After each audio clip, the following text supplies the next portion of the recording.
Good evening, ladies and gentlemen. Welcome to Highland High School. Tonight we're privileged to have the Colt football players and Colt level cheerleaders here tonight. So we're going to give them their due and introduce them. Because that's what we do. And that's what they deserve. Look at them. Oh, yeah, hey, we're waving. We're looking good. I like it. Number 69 in your program, number 1 in your hearts. Very good. All right, here we go. First, the freshman football players. Number 1, Coit Wisman. There he is. Take a step. There you go. Number 3, Joseph Stevens. Number 4, John Prest. There you go. Number 5, Grayson Starling. Number 7 in your program tonight. That's Caden Flack. Number 8, Jeremiah Gerbeau. Number 9, Michael Cochran. Number 10, Grayson Hinkle. Number 11, Mason Schwartz. Number 12, Asher Hartley. Number 13, Dane Lehman. Nice shades, Dane. Look good. Future's bright. Number 14, Michael Anthony. Number 15, Granger Adams. Number 17, Zeppelin Seabach. Number 20, Garrett Esky. Number 21, Eli Westhoven. Number 22, Wesley Squires. Number 24, Leland Mead. Number 30, Asher Gussinger. Number 41, Wyatt Lester. Number 50, Braxton Joyner. Number 69, Liam McCarthy. And number 99 is William Ufferman. I'm not sure he's here. Now your freshman cheerleaders. Haley Riley. Jillian Mundy. Angela Rangel. Mia Mead. Elabelle Baker. Adelaide Rife. Haley Meadows. Natalie Stewart. Ladies and gentlemen, your freshman cheer and freshman football players. Great job, kids. Great job. The future looks bright. Good work.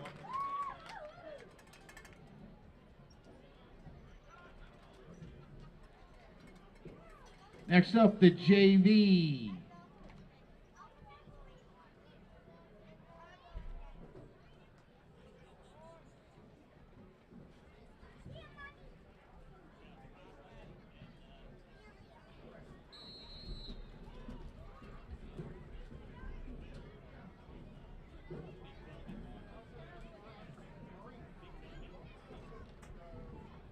Dane, you're a smart man wearing shades tonight.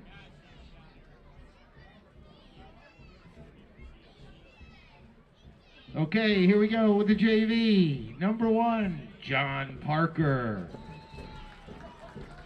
Number 3, Levi Daly. Number 4, Lane Ott. Number 5, Achilles Kaiser. Very Greek mythology-like. I like that. I remember that from 7th grade. Good stuff. Always liked that Achilles guy. Number 7, Trayson Martin. Number 8, Connor Clarkson.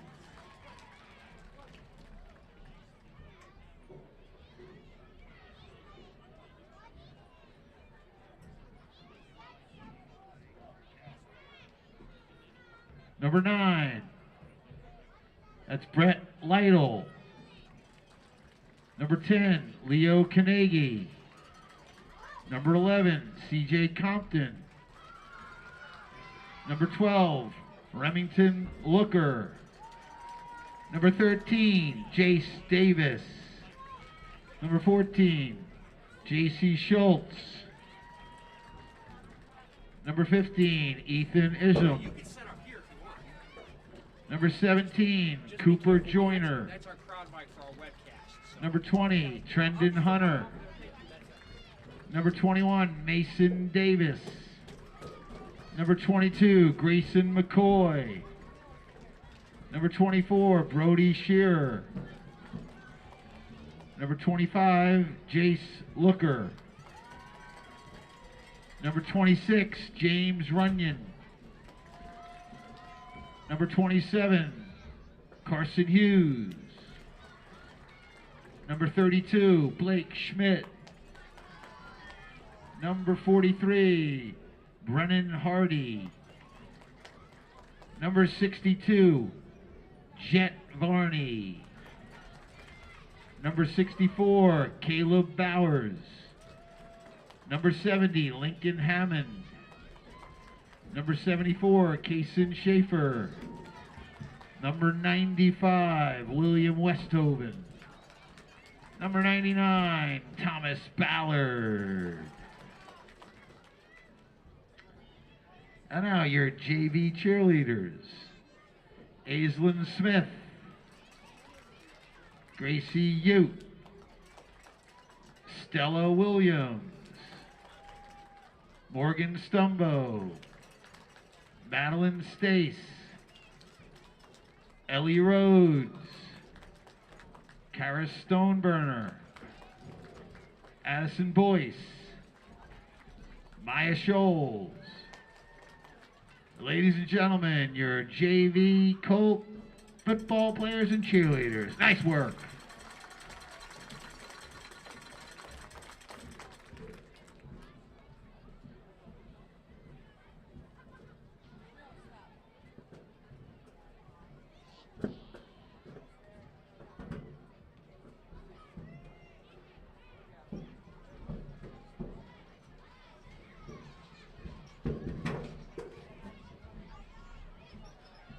And now for your varsity Colt players. Number 1, Broderick Thompson. Number 2, Nicholas Hinkle. Number 3, Bentley Getter. Number 5, Jaden McCarty. Number 8, Jeffrey Ramey. Number 9, Matthias Knapp. Number 10, Caleb Coleman. Number 11, Trenton Davis. Number 12, Jax Lewis. Number 15, Isaac Isham. Number 16, Trenton Mooney. Number 18, Tyler Tack. Number 21, Chance Brooks. Number 22, Jackson Hughes. Number 24, Ridge Adams. Number 25, Braden Sines.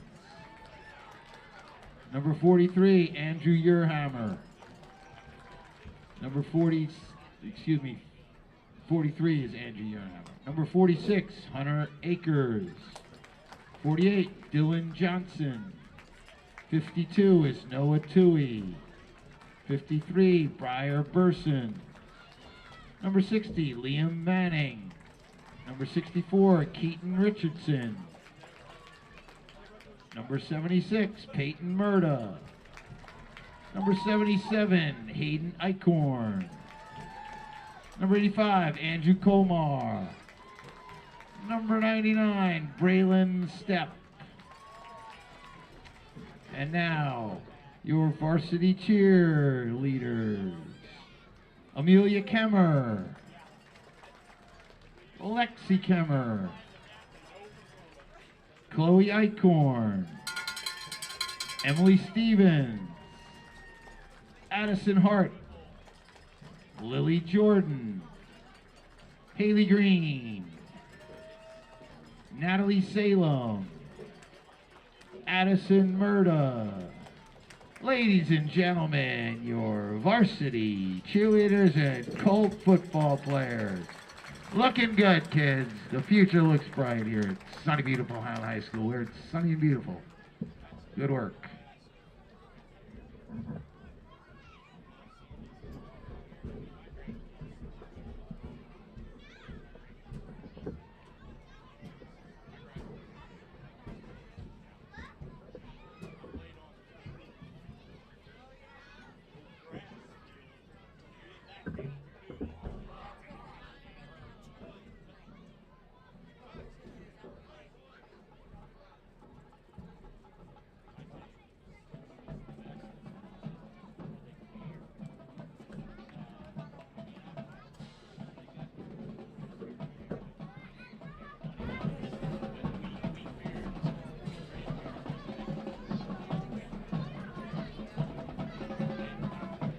Ladies and gentlemen, your 2022 Highland Marching Scots.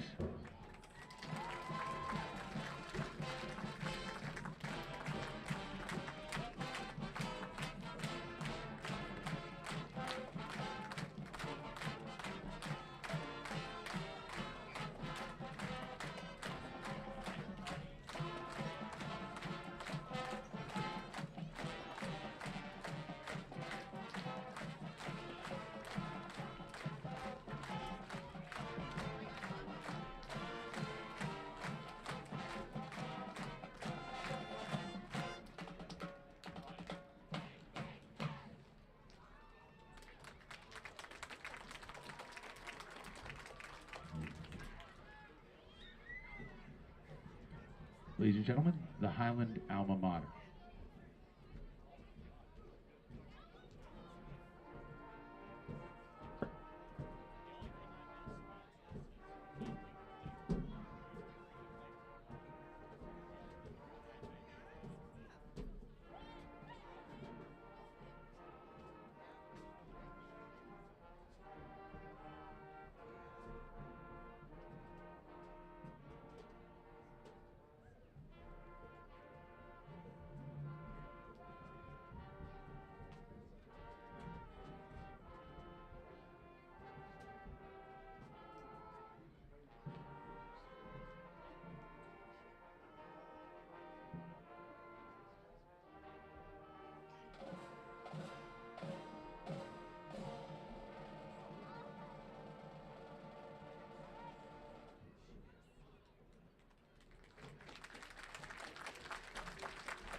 Ladies and gentlemen, we ask that you rise as we recognize a moment of silence. Highland Local Schools suffered a tremendous loss earlier this week with the passing 2022 graduate, Emma West. Emma was the best of us, a wonderful daughter, sister, friend, athlete, and human being. Our deepest sympathy is extended to Emma's family, teammates, coaches, and friends. In honor of Emma West's memory, we ask you to join us in recognizing a moment of silence.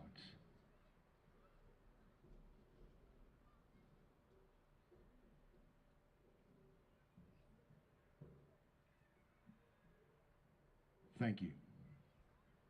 And now, ladies and gentlemen, please remain standing as the band gets in position, and tonight's colors are presented by the Highland Navy Junior OTC.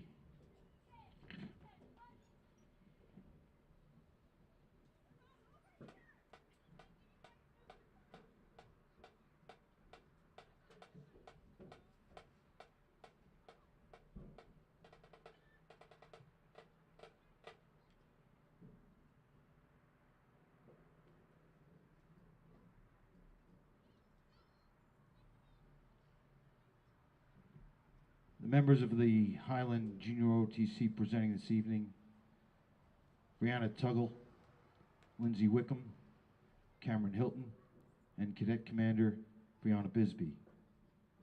Lindsay Wickham is carrying the Army flag this evening in honor of her brother and our entire United States Army. And now, ladies and gentlemen, the Star-Spangled Banner.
Ladies and gentlemen, one more time for you 2022 Highland Marching Scots. And good evening. This is the Fishburne Family Fooled at Covert Stadium on the campus of Highland High School in Sparta, Ohio.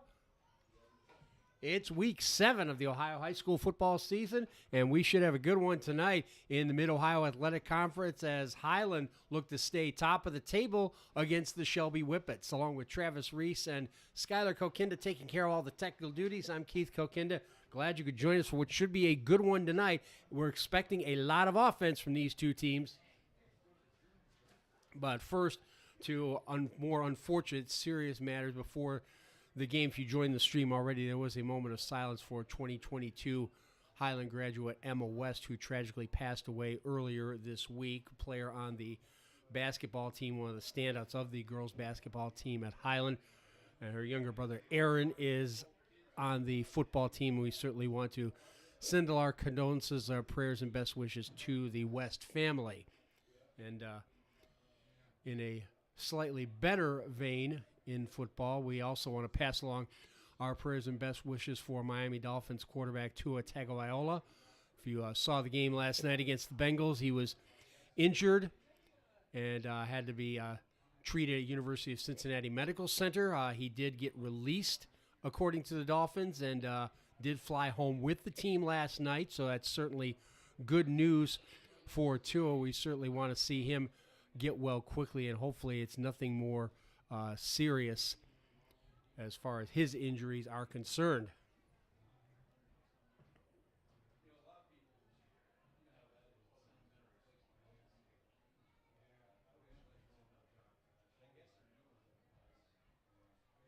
Injury is a little bit of a problem for Highland as well. They will be without Owen Stillwell at tight end and linebacker tonight. Leighton Schaefer will take his place at the tight end spot. Highland also lost linebacker Nick Hayes Leighton Hayes for the season. Nick Smith will step in on defense for him. Clayton Van Dyke on offense for the Highlanders tonight. And Highland 4-2 on the season, perfect 3 from 3 in the league, joint top of the table with Clear Fork, who Highland will face at the end of the season, October 21st, here at Covert Stadium. Highland have a pretty big advantage. They'll be playing 3 of the final 4 games at home.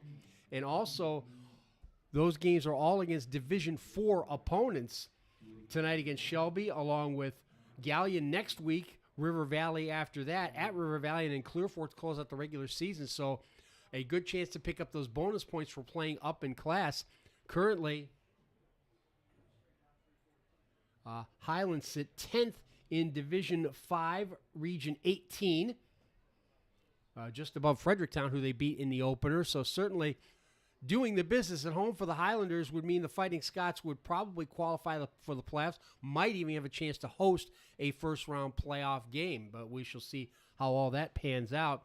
On the other side, those other 3 teams I mentioned on Division 4, Region 14, Clear Fork sit 5th right now in that table. Then 9th is River Valley, Gallion 10th, and Shelby right here 12th.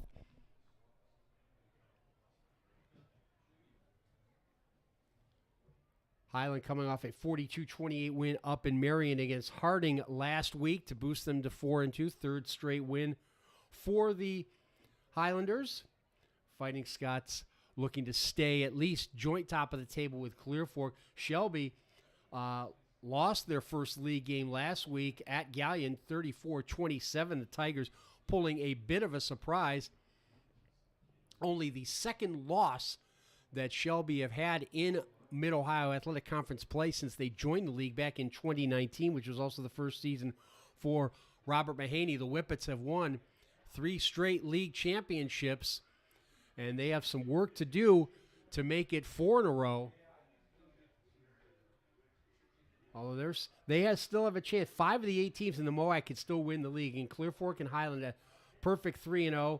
River Valley, Shelby, and Gallion all at 2-1. Again, Gallion pulling the surprise last week, and something that bodes well for the Fighting Scots. The Gallion Tigers ran for 300 yards in that game against Shelby. That should certainly be a good sign for Dane Nauman and the offensive line.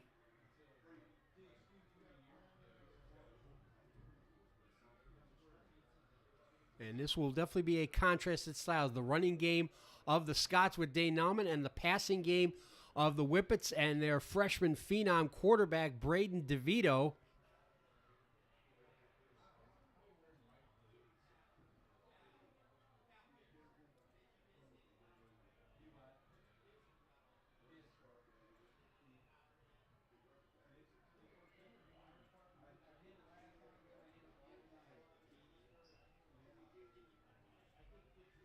And DeVito stepped in, having to replace Marshall Shepard. He threw for over 4,200 yards and 48 touchdowns in his career with the Whippets. What do you do for an encore? And then they bring in DeVito, the freshman, has been fantastic this season, throwing for over 1,600 yards on the year.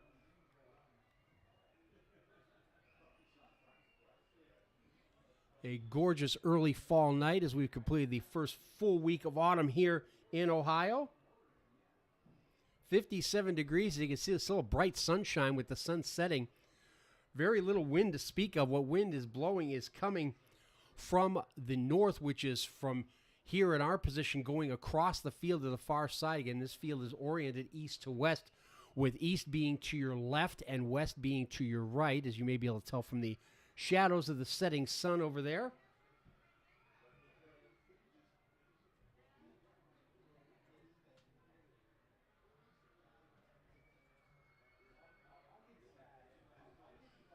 Also had the big ceremony for the Colt football program, the youth football program and cheerleading program here at Highland. The future Fighting Scots players getting to be introduced and recognized before this crowd here tonight.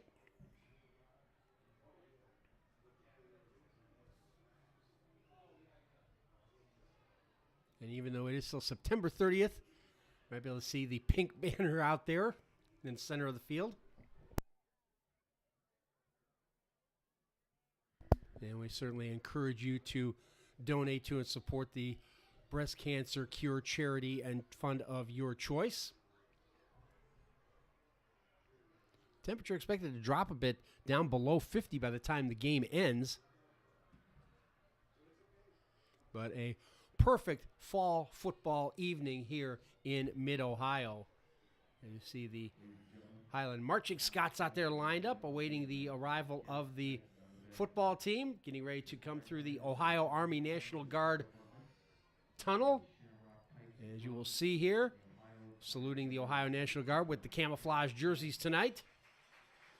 And you'll see, as I mentioned about the passing of Emma Westerly, the players all have black stripes on the tops of their helmets.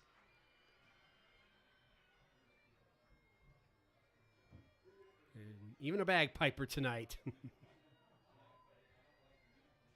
Playing Scotland the Brave.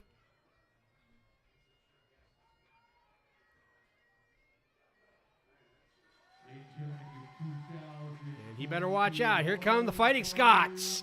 Looking to make it 4 on the spin tonight against the Shelby Whippets.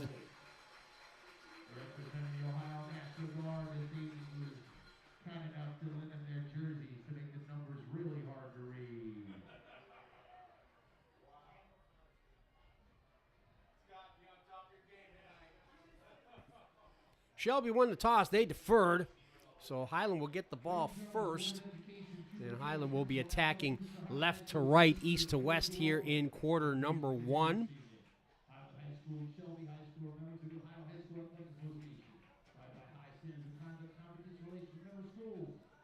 The athletes in the scene are friendly rivals. All right, at the end of the day, ladies and gentlemen, they're kids. Play may be fierce, but you in attendance are reminded, this is just a game. Yes, indeed. This is just a game. I also want to extend thanks to the crew over at Classic Rock 95X, WVXG in Mount Gilead. Had me on the announcers roundtable earlier this evening prior to their broadcast of the game. Dave Gornflow and Orinthius Frazier, my usual radio partners over there on the far side. Hello, Dave and Rennie, if you can see me waving over there. Tonight's officials are the referee, Cheyenne Wells, the umpire, Bruce Parrish. So Highland will take the ball first, and they'll have, again, changes on the offensive line. Nick Smith now playing left tackle, the senior at 6'4", 220. Clayton Van Dyke moves into the left guard spot that Layden Hayes has been playing. He's a junior at 6'3", 240. Gavin Wiggand at center, only a sophomore, 5'10", 190. Landon Pettigo, the right guard. Isaiah Smith, the right guard at 5'9", 195-pound junior. And the other senior bookends on the offensive line, Landon Pettigo, number 51, at right tackle at 6'1", 220. And as I mentioned, Leighton Schaefer will get the start at tight end in place of the injured Owen Stillwell as the Whippets take the field and break through their banner. You can see them over there. The gray helmets with the white jerseys and white pants. And the neck down looks like a lot like Wisconsin.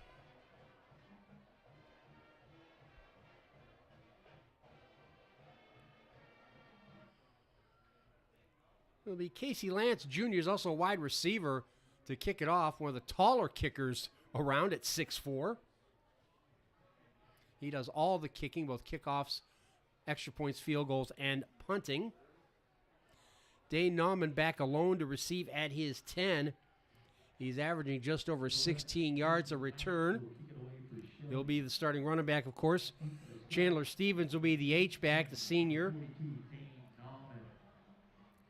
And Nauman, the junior. Colton Stover running the show as the sophomore left-handed quarterback. They'll go three wide to start with. Gavin DeBoard, Hayden Klein, and Zach Schmidt, the wideouts scheduled to start.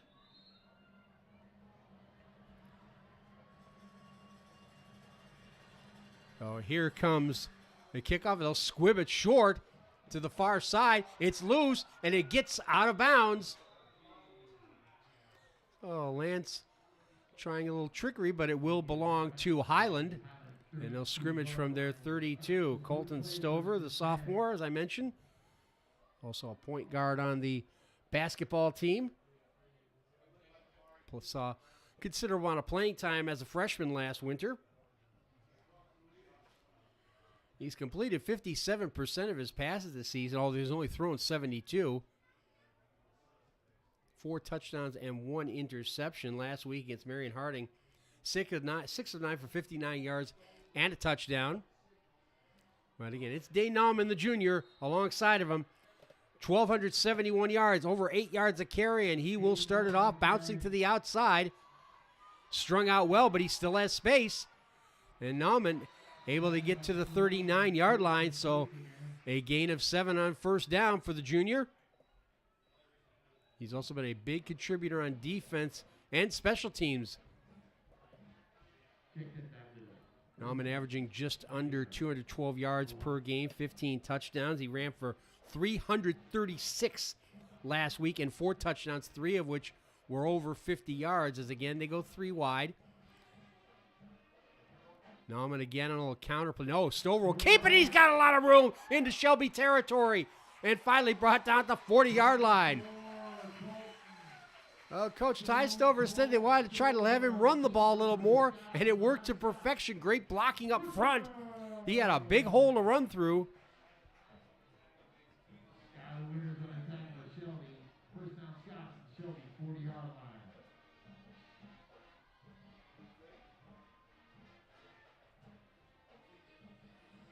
So quickly, the Fighting Scots into Whippet territory. Nauman on the read option. Again, having to bounce to the outside. Got a good block for the wide receiver. Gets down the sideline. One man to beat. A nice cut inside. Dane Nauman from 40 yards out puts the Scots in front.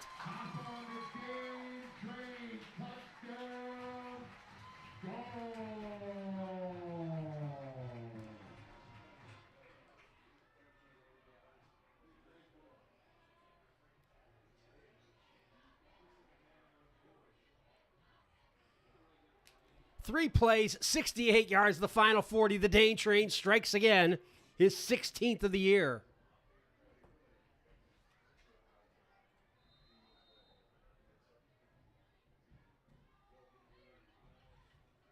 High snap, but Schmidt gets it down, and Caleb Hunter puts it through. 7-0 Highland. That run by Colton Stover, 21 yards, his longest of the year.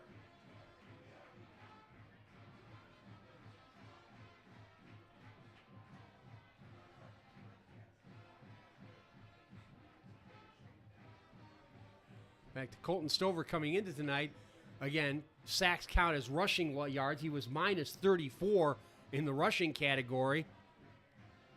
So that puts him pretty close to being even.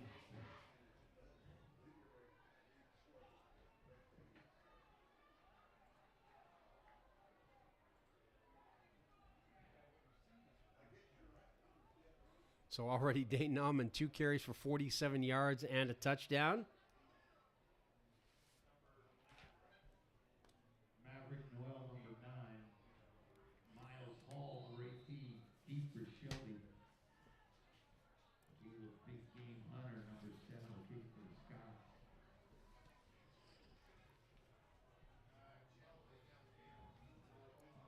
Maverick Hall and Braden Stone back to return for the Whippets. Caleb Hunter will send it along the ground. Another loose ball, but the Whippets cover it at their 29. So that's where the Hounds will scrimmage. Shelby has a history in professional football. They were members of the Ohio League in the first 20 years of the 20th century, which then became the American Professional Football Association and then the National Football League. 2 notable firsts for the Shelby Blues. Their coach and quarterback, Peggy Peratt, was the first player to throw a legal forward pass in a professional football game. They also signed the first black player ever in professional football in this country, Charles Follis, who was a street name for him, up in Shelby. The Whippets go 4 wide, and quickly DeVito swings it out here on the near side. He's got a completion to Isaiah Ramsey, leading receiver for the Whippets, his 35th catch of the season, averaging over 22 yards of reception and 6 touchdowns. Caught 2 for 80 and a touchdown last week in the loss to Gallion.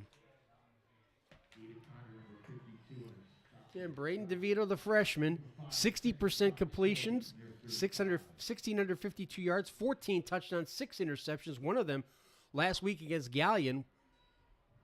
On the read option, gives it to his running back, Skylar Winters. Fumble, but the Whippets have it covered for a loss, however. Winters, 277 rushing yards, averaging 3.6 a carry, 3 touchdowns. Also a weapon out of the backfield as a pass receiver. He's caught 8 passes for 108 yards and a touchdown.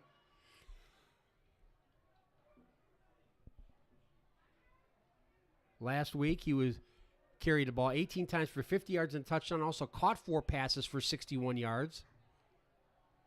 So 3rd and 7, back at the 33-yard line, as we'll have a substitution here. Amarion Russell will have to come out, apparently an equipment issue.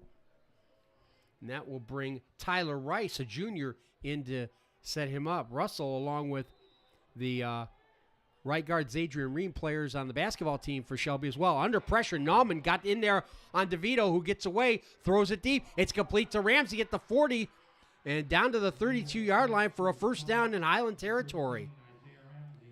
That's normally a pretty dangerous pass, but DeVito got away with it.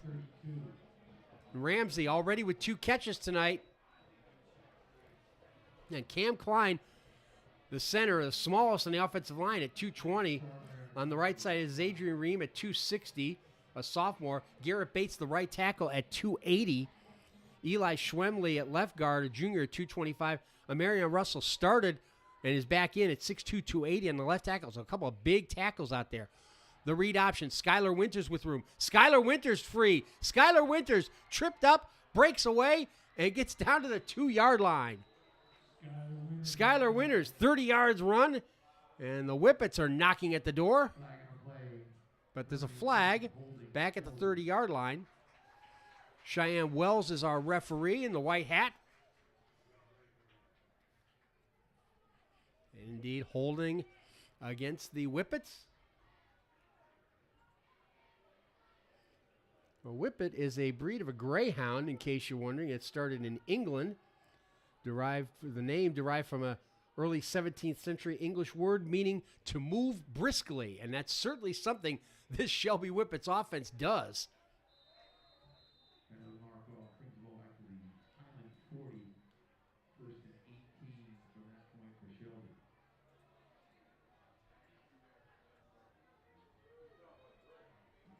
So that'll back Shelby up to the 40, first down and 18 coming up.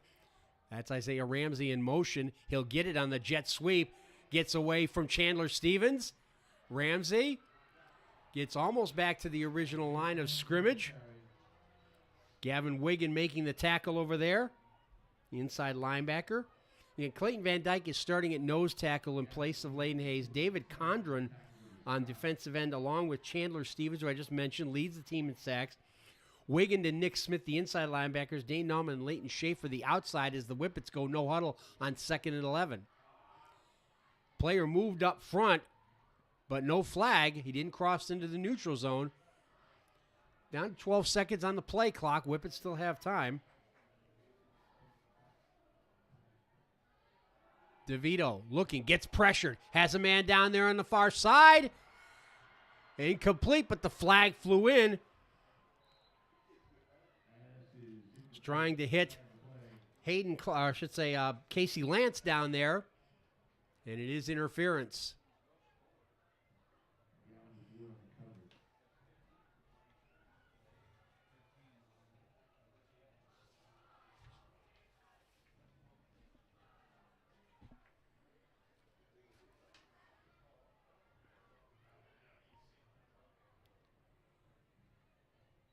So since it was longer than 15 yards, it'll be a 15-yard penalty and the automatic first down for the Whippets. DeVito already 2 of 2 for 38 yards, both completions to the junior Isaiah Ramsey. So he's already matched his catch total from last week here and the opening possession. Yeah, a lot of receivers who catch passes, and that's the Mike Leach air raid approach. Get the ball in the hands of as many different players as possible. That's balancing the offense. So first down for the Whippets at the Highland 16. Empty backfield. More movement up front. Still no flag.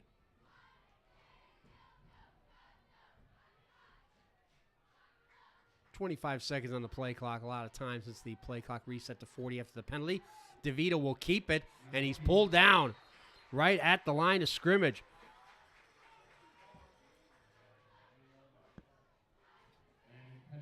Landon Pettigo in on defensive line, making the tackle. That'll be a tackle for loss for Pettigo, so 2nd and 11.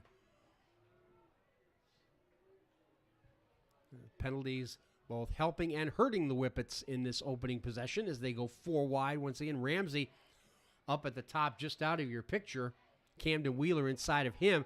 DeVito being pressured again. Throws to the outside, and it's complete. Camden Wheeler out of bounds at the 3 for a first down. Wheeler now with 16 receptions on the year and 2 touchdowns. He caught 8 for 128 and a touchdown last week against Gallion. 3 different players caught touchdown passes from DeVito, who was 21 for 38 for 441 with those 3 touchdowns and an interception. The Hounds looking to respond quickly after the even quicker score by the Highland Fighting Scots. Pettigo staying in as the Highlanders show a 4-man front. Winters moving in motion out of the backfield. Play action out to him, and then DeVito lost a yard there.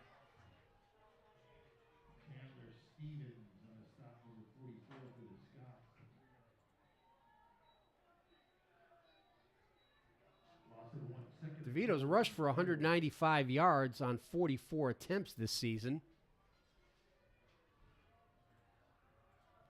His job in there is to throw the ball. So again, Winters alongside of him. That's Lance out to the top corner of the screen. Winters on the read option. And he's short of the goal line, however. Again, Pettigo getting there on the tackle for Highland, along with Nick Smith coming up from his inside linebacker position. 3rd and goal. Highland stopped 8 of 12 third down conversions by Marion Harding last week. On the flip side, Shelby made 6 of 14 on 3rd downs. But they did turn the ball over twice to the Tigers. It's Winters. He has room, stood up, and stopped short. May have lost a foot or two. Dane Nauman getting there along with Landon Pedigo.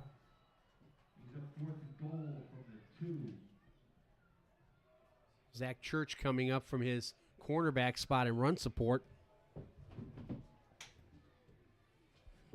The Whippets will go for it on fourth down.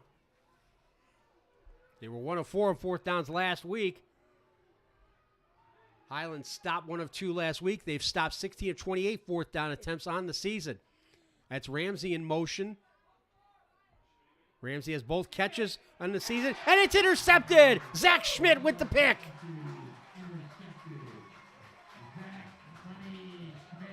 11th takeaway for the Highlander defense, 7th interception of the season. And just when it looked like Shelby had a response to the first touchdown, the Fighting Scots defense comes up with another big play.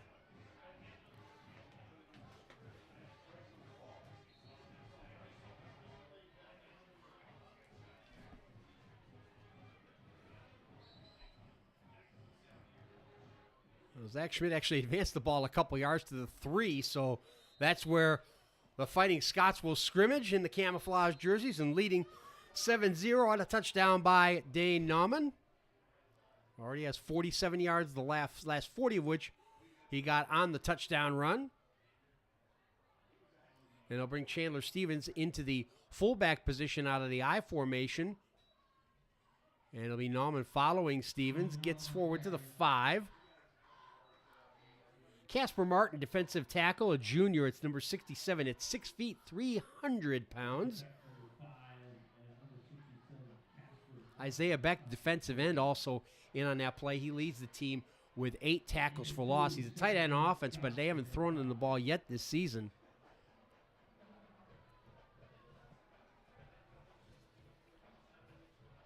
Toby Rogers will check in with the play.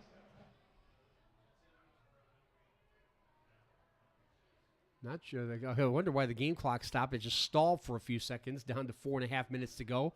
Play clock, however, at 5. Again, Nauman following Stevens out of the I. Got maybe a yard, maybe 2 even. Again, Martin is there at the bottom of that pile, joined by Mason Vent, the defensive end, on the other side. He leads the team. He's been on 10.5 sacks this season.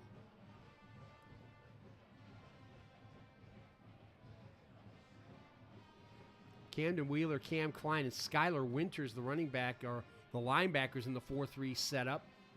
Grayson Haydinger, one of the wide receivers, and Braden Stone are the cornerbacks. Miles Hall and Tanner Hartz, the safeties, free and strong, respectively.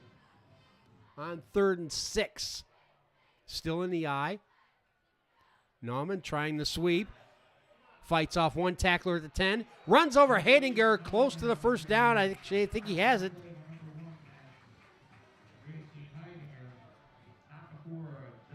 Yes, to the 18-yard line, so another first down for the Fighting Scots.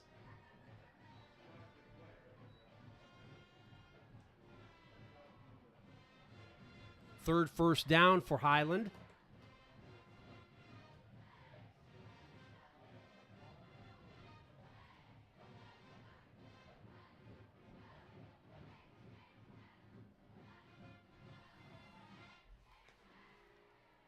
Highland already with 84 yards of total offense, all of it on the ground. Here's Nauman again. Avoids one tackle, but whistles fly and the flags fly, so that play does not count. A false start against Highland.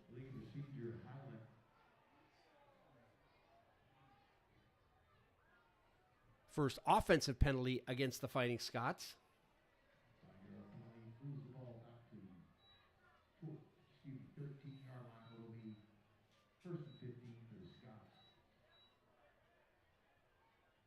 Nauman with 5 carries and 63 yards. The other 21 yards were on the run by Colton Stover that preceded Nauman's touchdown run. Zach Schmidt will go out wide to the left. Got the interception. Inside of him is Hayden Klein. Nauman again out of the spread set. Pushes forward. Miles Hall, the free safety, coming up to make that tackle for the Whippets. As the sun is now set. Lights are on. The new lighting system installed for this season here at Calvert Stadium and Fishburne Family Field. Miles Hall's second tackle for loss there on the season makes it 2nd and 11. 3 minutes left in the first quarter.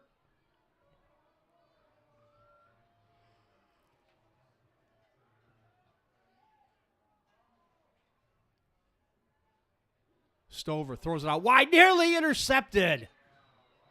Braden Stone saw that one coming, jumped the route, and easily could have had a pick six.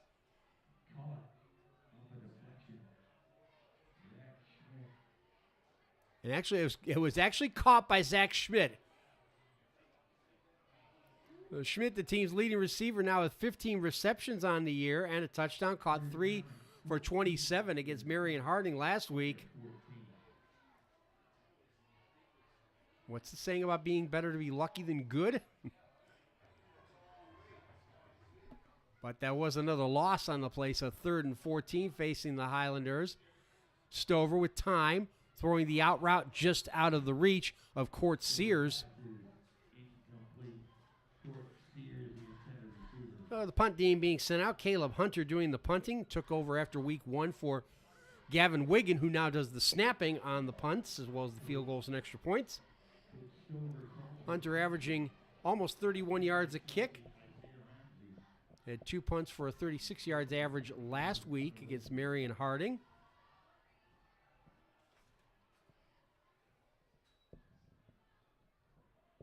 Short end over end kick. Isaiah Ramsey's going to let it roll and roll and roll with more topspin than a Roger Federer forehand. Congratulations to Federer on his retirement. For my money, the best I've ever seen. And I know you can make a lot of arguments for people like Novak Djokovic, Rafael Nadal, John McEnroe, whoever else you want to throw in there. But one match with my life on the line, I'm going with Federer. So second possession now for the Whippets. 2.5 minutes left, 2:24 to be exact. Shelby drove all the way to the Highland 1, but came up short on a 4th down when Braden DeVito threw his 7th interception of the season. Hounds will go 5 wide this time. DeVito, who's been facing some pressure, now he's going to have to run. Good coverage in the secondary. DeVito gains 8 yards on 1st down. Leighton Schaefer coming up to make the tackle.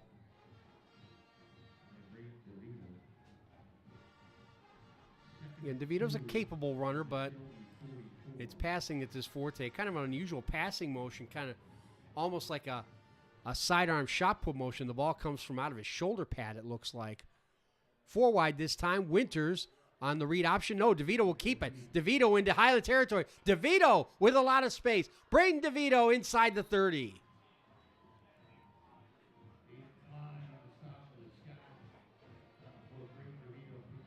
So both quarterbacks have broken off big runs here. And for their second straight possession, the Whippets are in Highland territory. Coming up on the last minute and a half of the first quarter.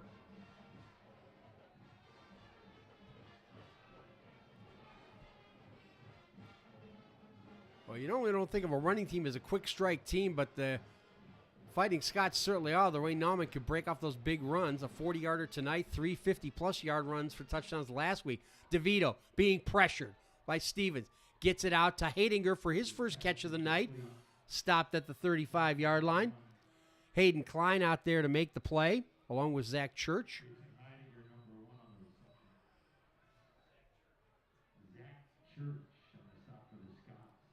Heidinger now with 22 catches on the season. Averaging almost 14 yards of reception. Caught 6 for 115 and a touchdown last week in the loss to Galleon. That was his second of the season. So 2nd and 6.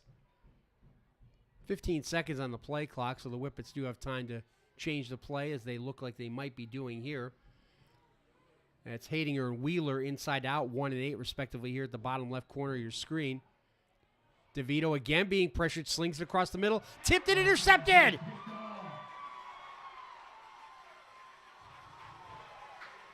It's Hayden Klein, his third interception of the season. So 2 possessions for Shelby, 2 interceptions for the Fighting Scots defense.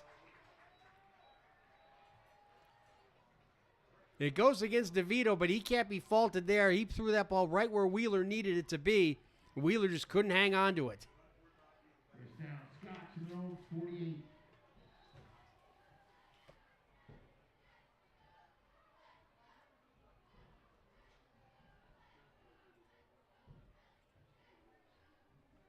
Now here come the Fighting Scots on offense again. Dane Nauman, 6 carries for 67 yards already.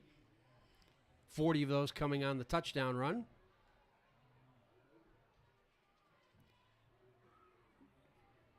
And had a little trouble getting the right ball out there.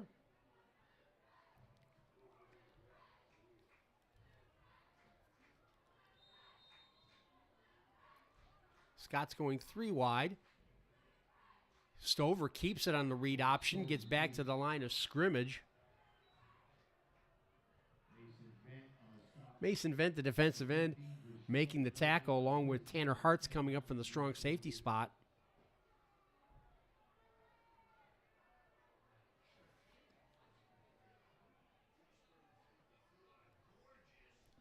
Well, Braden DeVito's 4 of 6 for 56 yards, but he's also thrown the 2 picks.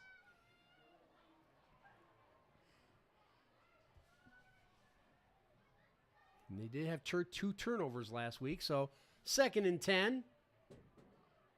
The Dane train has it this time. Gets almost to the 50 where he stood up, and a whole bunch of white jerseys getting there. Cam Klein, the middle linebacker, was there first. Got some help from Isaiah Beckett, his defensive end spot, so only 2 yards for the Dane train as we end quarter number 1.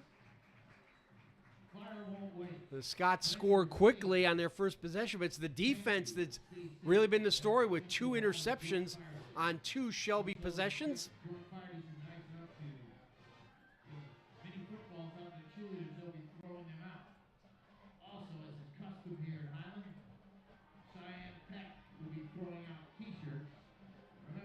Also mentioned the Shelby Blues and the first black player in professional football, Charles Follis. Charles Follis actually played college baseball at the College of Worcester, where he sometimes faced Ohio Wesleyan. Follis was a catcher, as when Ohio Wesleyan had a catcher of some note, a fellow by the name of Branch Rickey.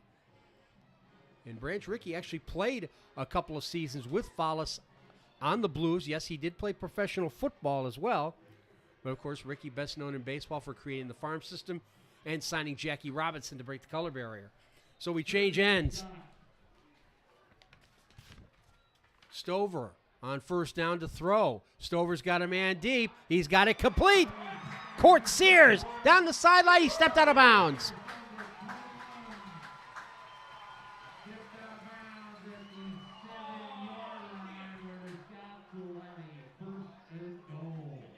Court Sears with only his 2nd reception of the season, and it would have been for a touchdown, and he not stepped out of bounds, but it is 1st and goal for the Highlanders.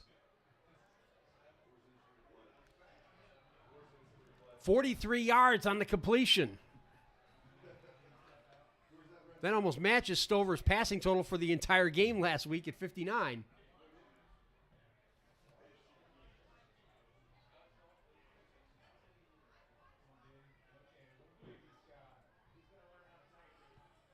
So 1st and goal, Stevens in front of Nauman in the eye. It's Nauman pushing forward. Garrett Bates, the defensive tackle, got a hold of him but got dragged forward for a few yards.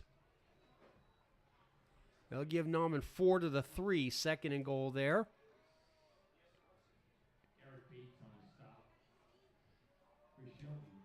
Toby Rogers coming in with the play from offensive coordinator Matt Downing. Again, Highland had 390 yards of total offense last week against Marion, 331 of that on the ground. They average 9.2 yards a carry and 9.8 yards of completion. Stover to Nauman, pushing forward. Martin trying to hold him back. No signal yet. Looks like he's short, down to the 1.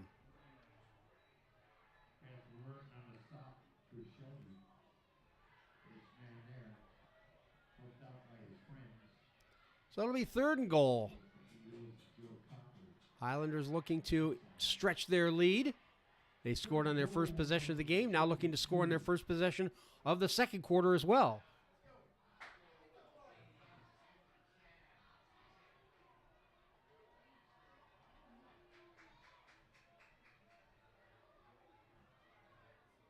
The middle quarters are where Highland have been the most successful in terms of scoring. Again, Stevens in front of Nauman in the eye. Nauman cutting inside. He's in for his second touchdown.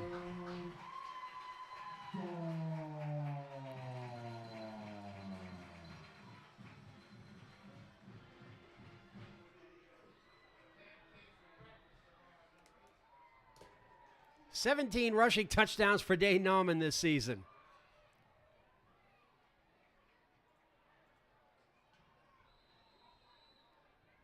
And he's up to 76 yards rushing on the night. Again, this is a Whippets defense that gave up 300 yards rushing to Galleon last week. Caleb Hunter to make it 14-0. And he does. Hunter's made 23 of 24 extra points this season. And 3 of 3 on field goals. So he's only had 1 missed kick all year. So the Scots, for the first time tonight, able to cash in the turnover for points.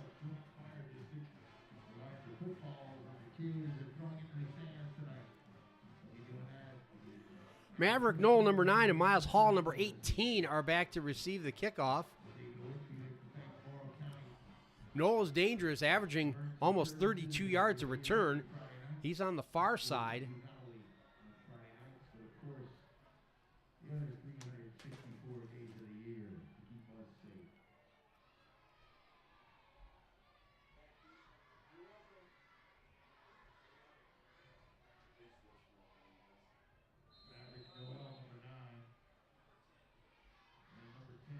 Highland with 137 yards of offense.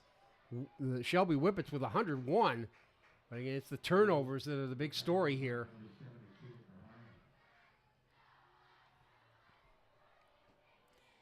So here comes Caleb Hunter. He'll squib it here to the near side. To the 30, to the 35. It's Braden Stone, the cornerback, who gets it to the 40-yard line. So great starting field position for the Hounds.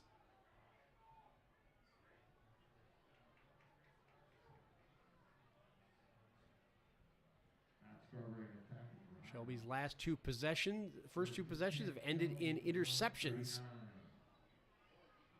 So the Whippets will scrimmage from the 39, trailing by 2 touchdowns. 10 minutes, 2 seconds left in the second quarter. Travis Reese and Skylar Kokinda handling all the technical aspects. And I'm Keith Kokinda. Glad you could join us here on Above the Light Productions.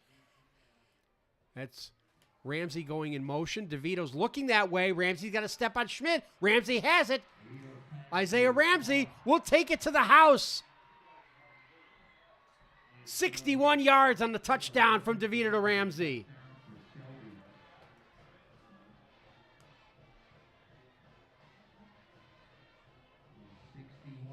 Well, the coaches say if you see one of those two in school, you'll see the other one very quickly. They're that tight. They weren't tight on that play, but it worked for a 61-yard touchdown pass.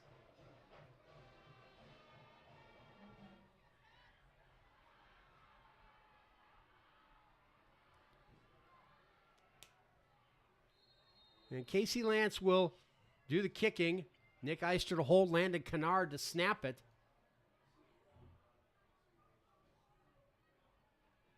Lance hits the crossbar. And not the first time for him either. That's a 6th extra point missed this season, although oddly enough, he's perfect on field goals. So 14-6. 14-6 Highland.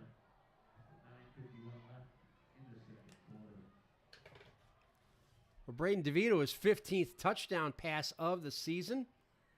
And for Ramsey, his 7th touchdown reception to lead the Whippets.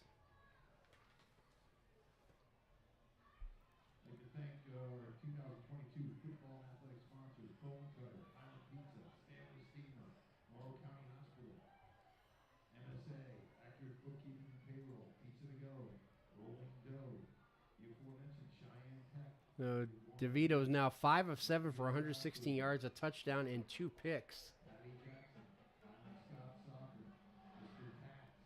Ramsey with 3 catches for 98 yards. That's almost 33 a reception. He came in averaging over 22 a catch tonight. Stover on the flip side, 2 of 3 for 40 yards. Lance to kick it off. Nauman back to receive. They won't even try it. The Highlanders will scrimmage from the 36. Leighton Schaefer, the tight end, covering that one.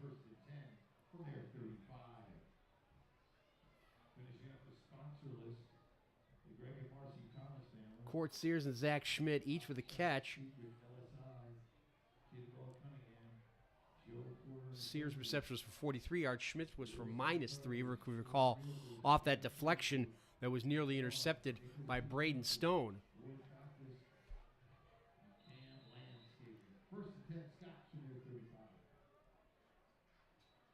On the jet sweep, it's going to be Hayden Klein, and he'll lose a yard. Cam Klein, the middle linebacker, smelled that one out and got the tackle for loss. His 5th of the year.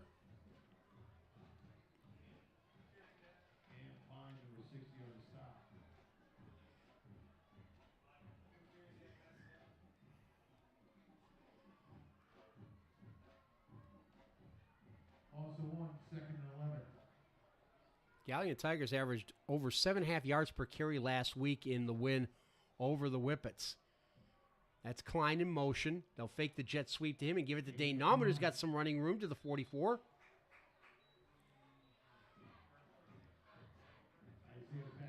Isaiah Beck, the defensive end, grabbed him first. Got some help from Garrett Bates at the end of the play. 3rd down and 7. Highlander 3 of 4 on 3rd down conversions.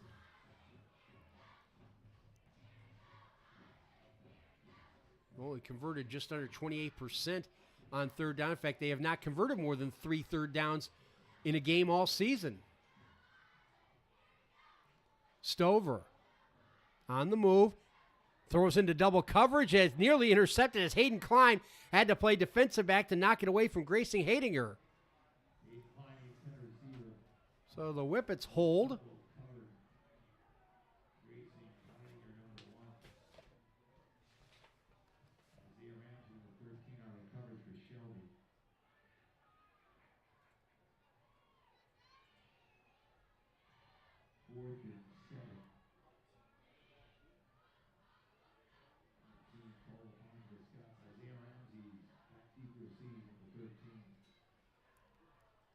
Ramsey back to pump, but it's another short one, but another favorable roll for Caleb Hunter down to the 29-yard line.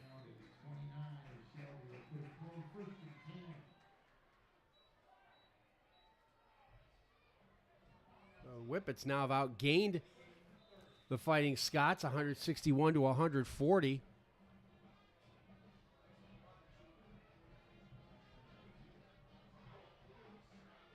And DeVito 5 for 7 for 116 and a touchdown, 2 picks. He's also run the ball 4 times for 37 yards.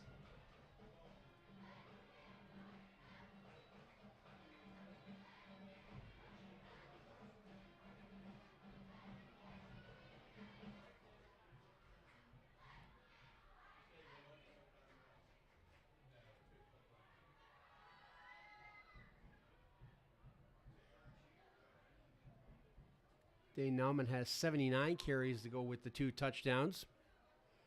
Highland have run the ball for 100 yards tonight to go with the 40 passing yards by Colton Stover.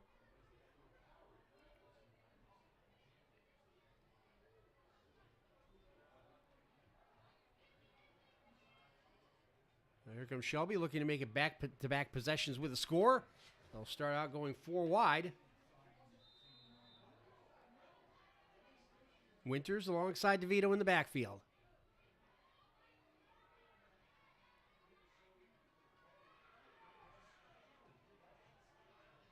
Fighting Scots said they go with some nickel and dime coverages tonight with this passing attack by Shelby, and they're showing the nickel right now as DeVito's being pressured. DeVito's got room. Now he's throwing up the sideline, and it's Hayden Klein with his second interception of the night. 3 takeaways for the Highlanders defense. 2 picks for Hayden Klein.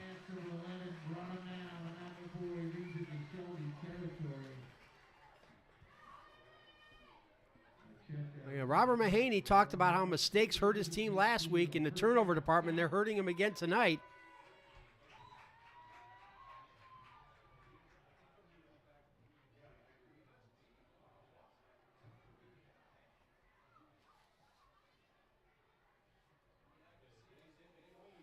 This Highland offense, which is averaging almost 300 yards a game, now looks to add to their lead. That's Court Sears, who caught that big pass earlier in motion. Dane Nauman with some running room. Dane Nauman breaks free.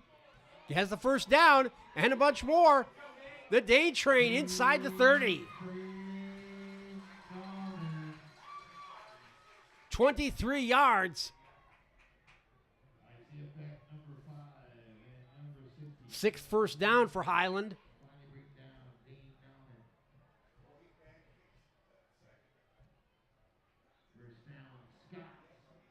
So when you have a player who's got talent but also the work ethic that exceeds the talent, it makes for a better team, and he certainly has that. So Zach Schmidt there, just step out of your screen, bringing in the next play from Matt Downing, the offensive coordinator. He's the lone wide receiver out here at the numbers. Nauman again across the 25. And Isaiah Beck, the defensive end, getting there first, number 5, with the pink tape on his arms.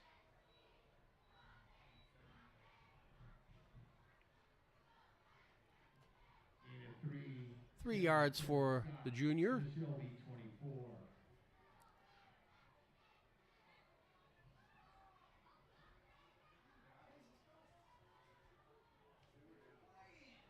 Gavin Toombs checks in with a play, number 16. Play clock down to 12. They'll have to move it. Now play clock's at 5. Toombs will be the wingback on the left side. They get the play off in time. Nauman on the read option. Can't get away from Beck, and finally brought down by the free safety, Miles Hall, but it was Isaiah Beck who got in there first to blow it up.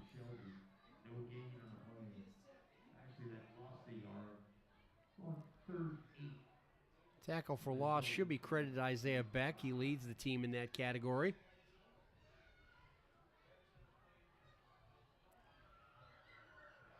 And it's Zach Schmidt coming in with the next play.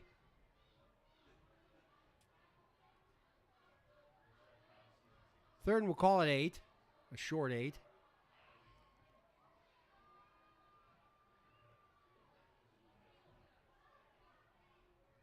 And Colton Stover wants Dane Nauman in the pistol formation. He goes play action. He has room. Now he's throwing just out of the reach of his wide receiver, Gavin Toombs. He had him. So we'll see Caleb Hunter with a field goal attempt. He has the kicking tee out. And Hunter 3 for 3 on field goals this season. His longest was 41 yards back on September 2nd at Crestview. This will be 43. This will be a career long for him if he makes it.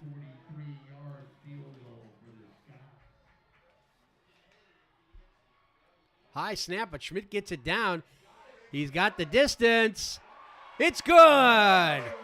Caleb Hunter with the longest field goal of his high school career from 43 yards.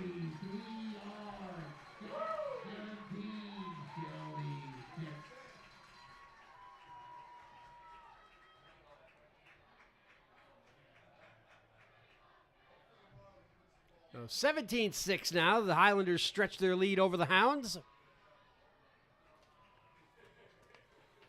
3 turnovers for Shelby have resulted in 10 Highland Fighting Scots points. A touchdown to the field goal.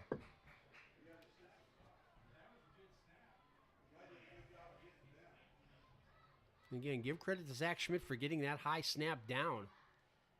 Again, Maverick Knoll and Miles Hall back to receive for the Whippets.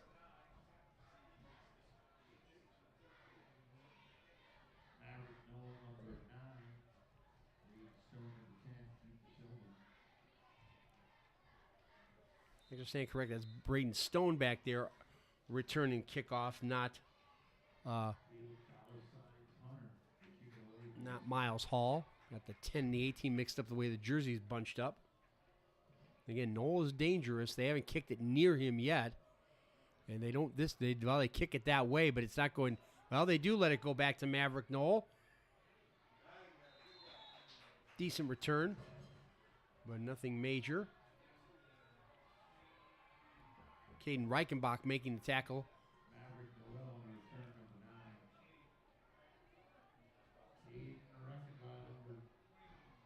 So the turnovers really doing damage to the Whippets' cause tonight. 3 interceptions thrown by Braden DeVito.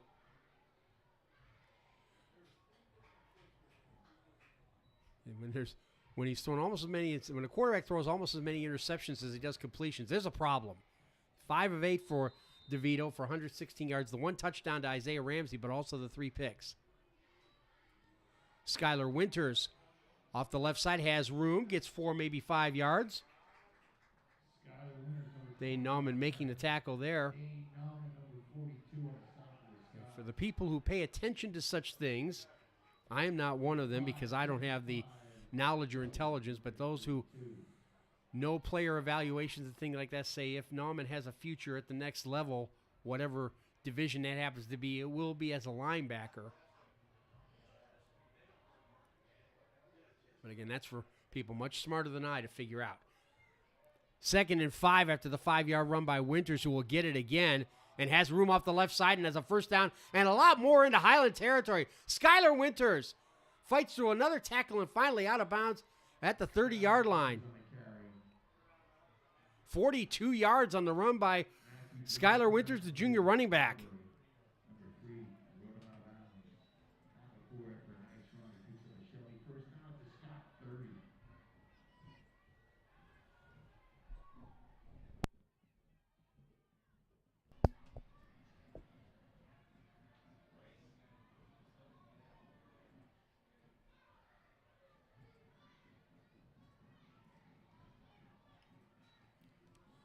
Winters once again gets grabbed and pulled down for a loss.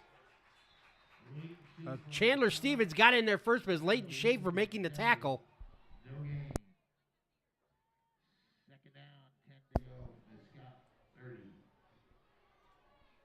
Winters now 6 carries for 44 yards.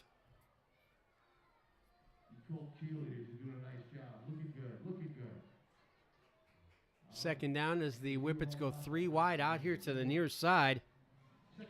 Ramsey in the outside slot with Wheeler outside of him. DeVito with the pocket collapsing throws it deep. It's caught, but out of bounds. As they were throwing for Casey Lance, the junior wideout, who they bring in the 4 wide receiver set. And it looks like he'll stay in, and this could be something that Highland have to watch. Lance threw a pass to DeVito last week against Galleon. So maybe Robert Mahaney has that trick play ready to go once again. But either way, it's 3rd down and 10. And Highland called timeout here.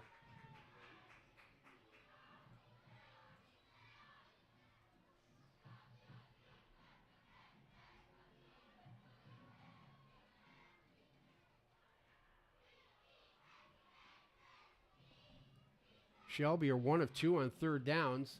They've outgained Highland 204 to 165, although the Fighting Scots had the better in the time of possession, 10:33 to 7:11. And again, the contrast, 125 yards rushing for Highland, 116 passing yards for Shelby. That's what I talked about in the open. But again, with Dane Nauman, this can be a quick strike offense too. We've seen that time and time again over the past 2 seasons. Remember to keep the stream going at halftime, as well as both bands to entertain us. Highland's band preparing for OMEA competition under Amy Arnett Tomasek. So 3rd and 10.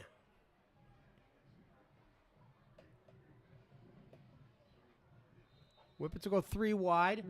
Ramsey, the lone wide receiver out here at the bottom of your screen. DeVito's looking that way. Now he'll go the other side. The throw is incomplete. Trying to find Grayson Hadinger. So 4th and 10 for Shelby. And they've already missed one 4th down conversion when they threw an interception on 4th and goal.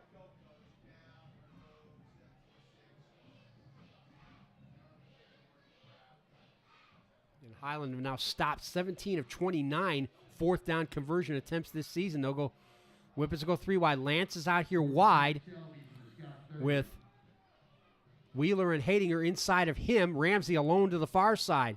Throwing deep over the middle. Looking for Hadinger, just out of reach. So the Scots turn the Whippets away again on 4th down.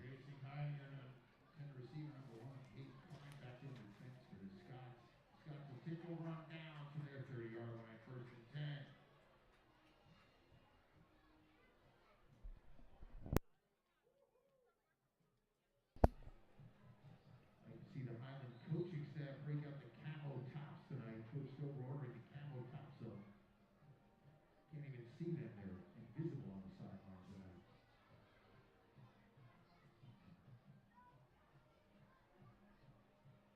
First and 10 Scots from their 30. So Highland have 2 timeouts left, 3:40 left until halftime. In the offset eye, it's Dane Nauman again. Nauman has a big run. Nauman has a 1st down. Nauman spinning out of a tackle almost to midfield.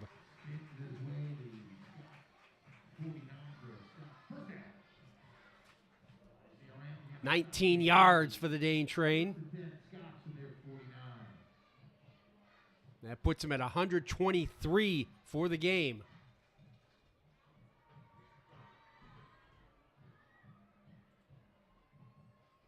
$15 carries for the Dane train.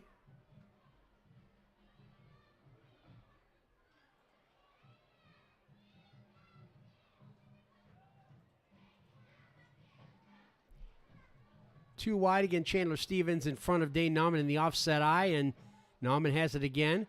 Crosses midfield, brought down. Gain of 2. Miles Hall in a tackle along with Cam Klein.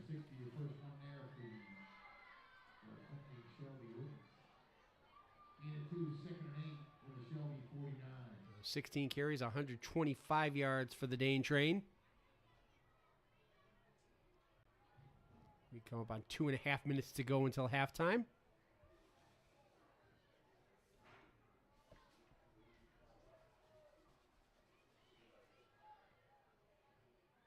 Play clock down to 7. Straight up eye in the backfield. It'll be Chandler Stevens getting a rare carry. Gets to the 45. Chandler Stevens on the carry.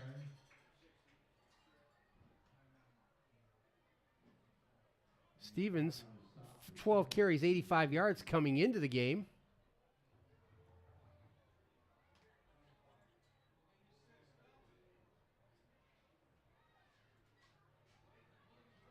.146 rushing yards now for Highland.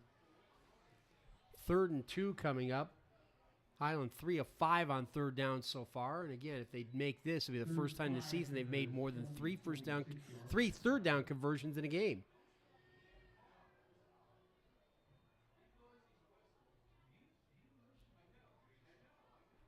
And the referee orders a reset of the play clock, as we're down to the last 90 seconds of the first half. Zach Schmidt comes in with the play call.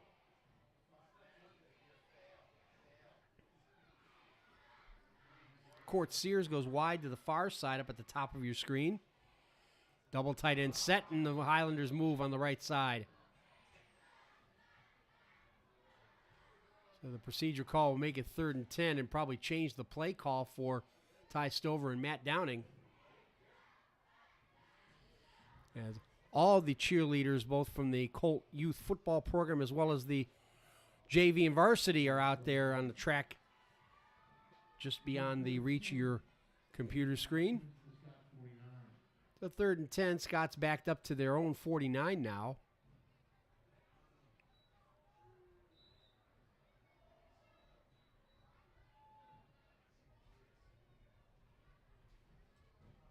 And Shelby have all 3 timeouts. Highland have 2. Sears again wide to the right. Schmidt at the bottom of your screen here. And again, out of the offset eye, it's Dane Nauman looking for room to the outside. He'll turn the corner. Dane Nauman has a first down. Dane Nauman inside the 35.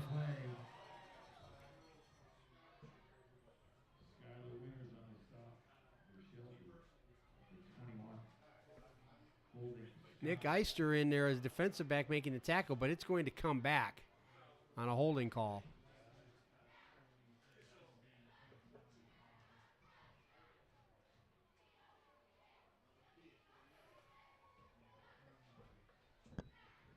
Fourth penalty called against the Fighting Scots. The holding was a spot foul, so it was upfield, so they actually gain a yard, but it'll make it 3rd and 9 instead.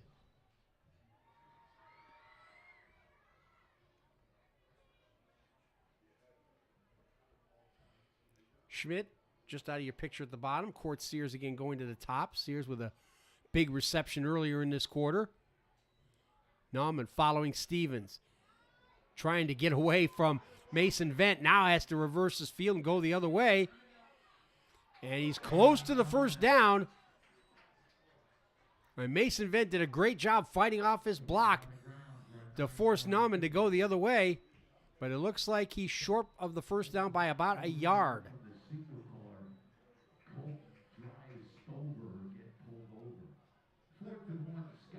Highland 5 of 13 on 4th downs this season, including 2 of 3 last week against Marion Harding. Shelby stopped both of Gallion's 4th down attempts last week. Indeed, the Scots will go for it in the final minute of the half, and I think it's a good call regardless of the result. Again, Sears and Schmidt, the wide receivers. Who else? Dane Nauman has the first down. That'll temporarily stop the clock with 10 seconds left. Not much of a sense of urgency here from the Highlanders, though. The clock restart, they'll have to hurry it up. Time for one last play. Stover will spike it instead with 1 second left.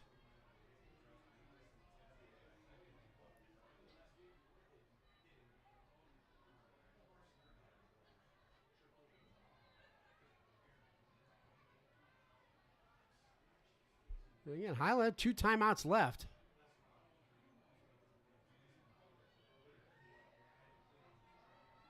But that won't matter now.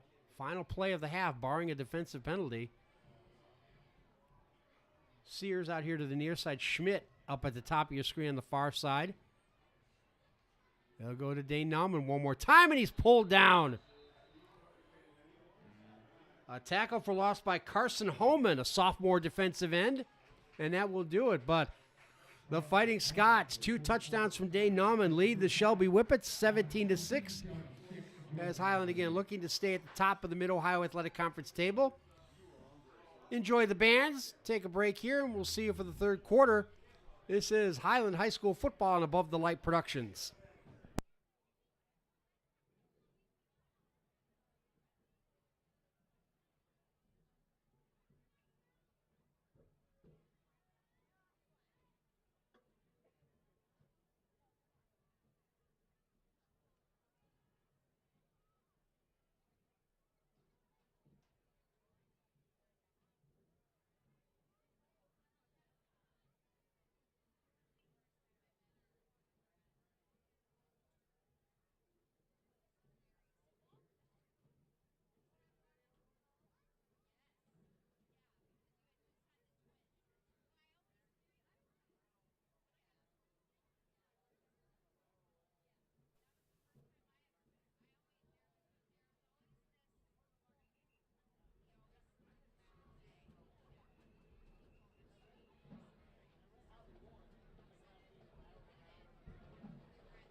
Ladies and gentlemen, under the direction of Director of Bands Cassandra McCall, Associate Director Timothy Meyer, and Major Advisor Denise Thompson, we proudly present the 2022 Shelby Whippet Marching Band. Let's go!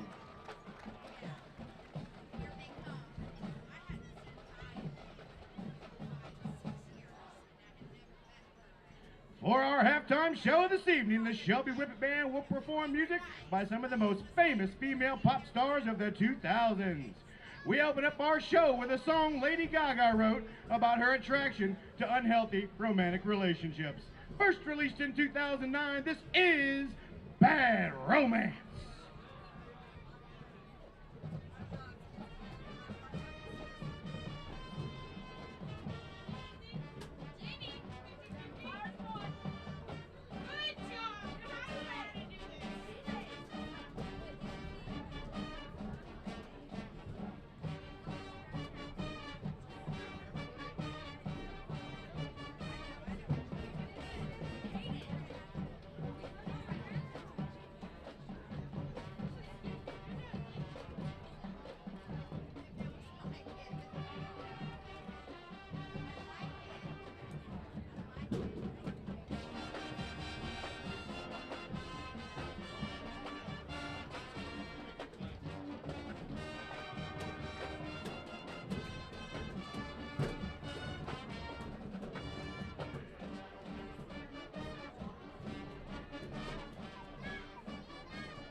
Oh yeah! The Shelby Whippet Band continues their performance with a famous dance pop tune by Britney Spears. According to Spears, this song is about a girl who becomes obsessed with a guy and will do anything to get what she wants from him. Featuring major aunts Carly Barnhart, Gracie Rodman, and Alyssa Thomas, this is Toxic.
All right.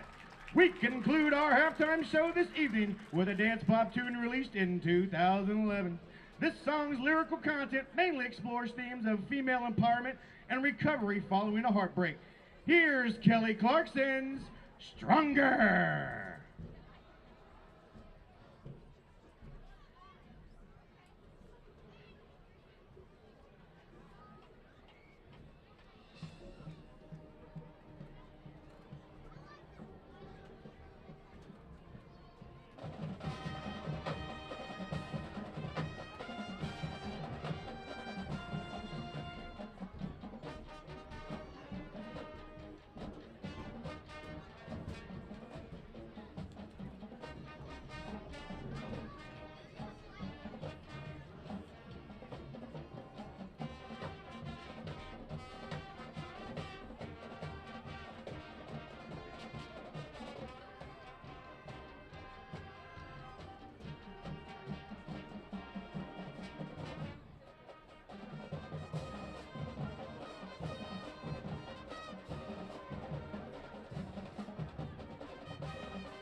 Ladies and gentlemen, the 2022 Shelby Whippet Marching Band.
It's time for the pride of Highland, the Highland Marching Scots.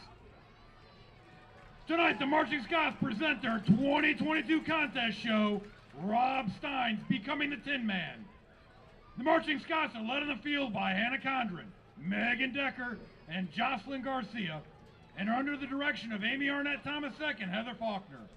Tonight's soloists include Jacob Evener, Jacob Hickson, John Kinder, and Sophie Rogers.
Another round of applause for the pride of Highland, the Highland Marching Scots. Please join the Marching Scots in a post-game medley of service songs honoring our veterans. Tomorrow afternoon, the Marching Scots will perform at the 59th Annual Bonanza of Bands in Zanesville. Good luck, band, and go Scots!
With Travis Reese and Skylar Kokinda. I'm Keith Kokinda.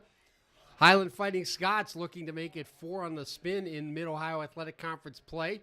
A 17-6 lead over the Shelby Whippets here at halftime. As Highland try to stay at least joint first, along with Clear Fork.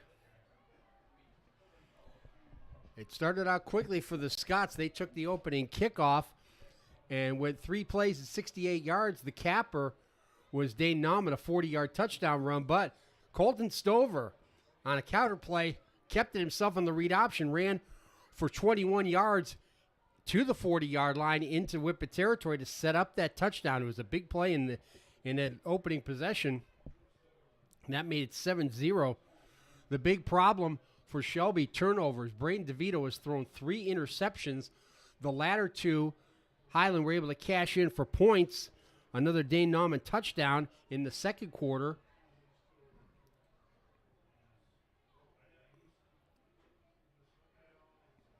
And that was from a yard out to make it 14-0.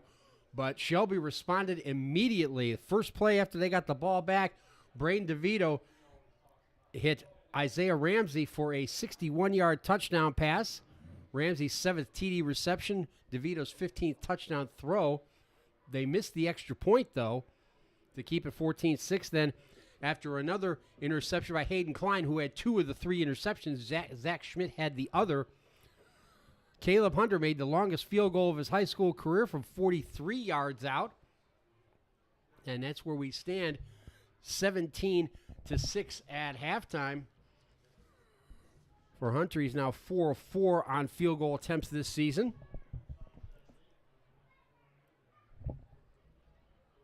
The numbers in that first half, total offense, We're just about even, 210 to 204 in favor of the Highland Fighting Scots. But the contrast I talked about at the beginning of the game was evident. Highland with 170 yards rushing, 146 of those from Dane Nauman on 15 carries.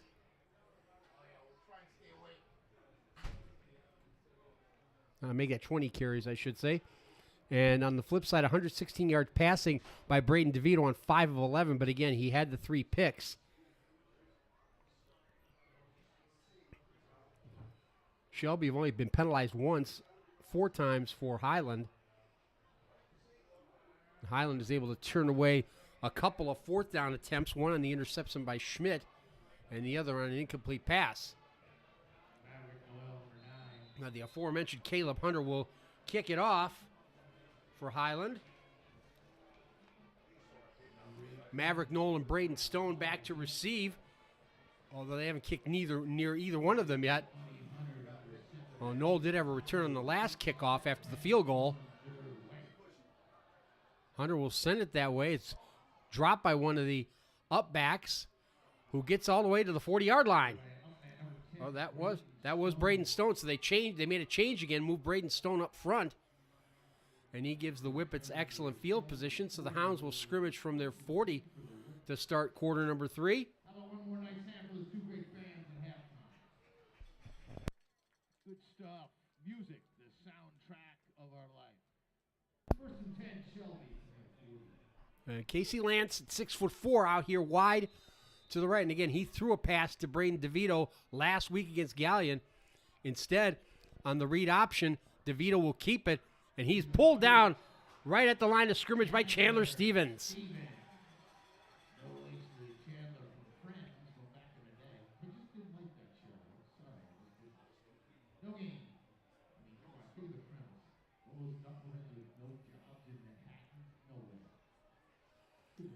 Whippets rushed for 88 yards in the first half. Highland have only been allowing 122 yards a game rushing this season. 4 wide now for the Whippets, with Ramsey out here alone on the bottom of your screen on the near side. Instead, they'll give it to Skylar Winters on the read option, who breaks a tackle into the secondary. Winters into the Highland territory. Winters down the sideline with 1 man to beat, and finally taken out of bounds at the 11-yard line. 51 yards for Skylar Winters. And again, before that play, the Whippets had 88 yards rushing total for the game. Well, Winters with another big run tonight. His second one puts the Hounds in business at the Highland 11.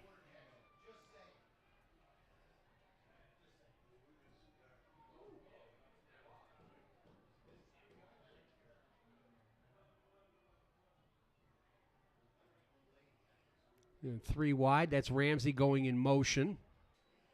DeVito will roll that way. Throwing for Ramsey, has him at the 4.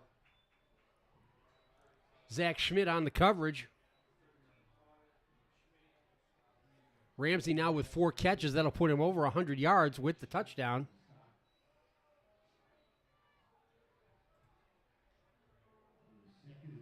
Winters now has 7 carries for 93 yards.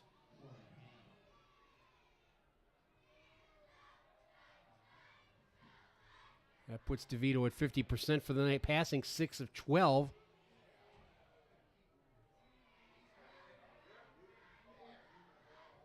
Second and 3. The Whippets can get a first down without scoring. DeVito fakes the toss and is immediately swarmed under back at the 10-yard line. Chandler Stevens getting there first.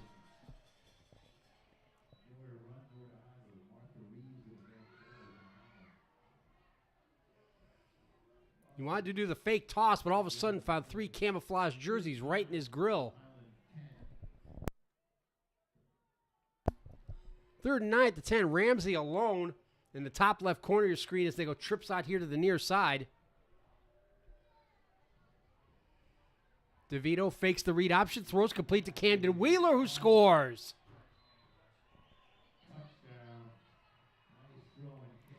Camden Wheeler with his 3rd touchdown of the season.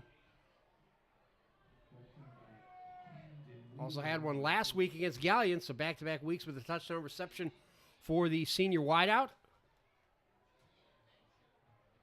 Wheeler now 2 catches for 24 yards.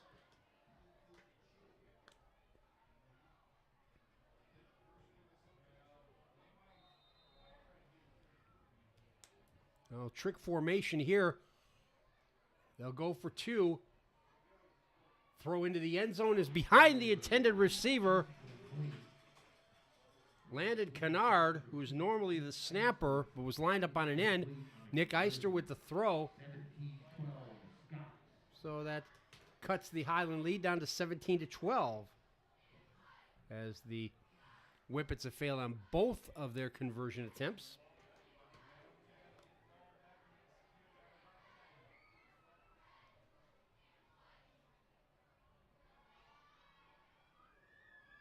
So Braden DeVito now has 2 touchdown throws to go with the 3 interceptions. Now 7 of 13 for 131 yards.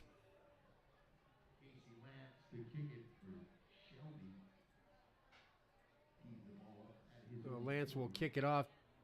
Number of offensive plays almost identical, 28-27 in favor of Highland. The Whippets have now outgained the Fighting Scots 264 to 210. Nauman back at his 15, looking for that short kickoff from Casey Lance. He'll chip it to the near side. Caden Reichenbach with it.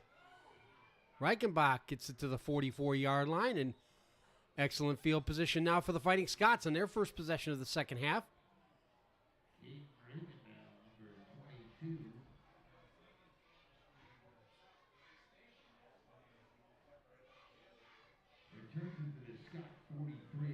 5 plays, 60 yards on the touchdown drive by the Hounds.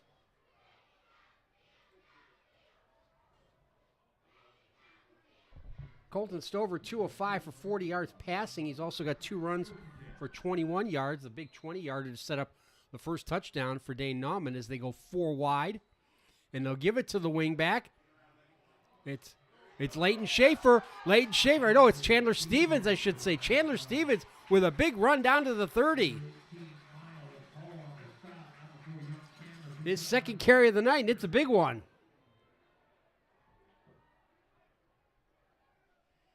So they're running a little end-around play.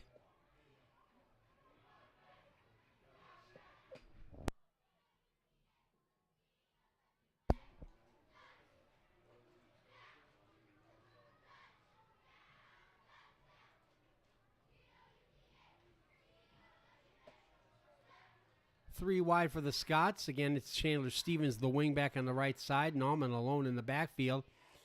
They'll pitch it to Nauman after the fake as he tries to get around the end. Gets around away from one tackle. Gains about 5. Isaiah Beck making the tackle.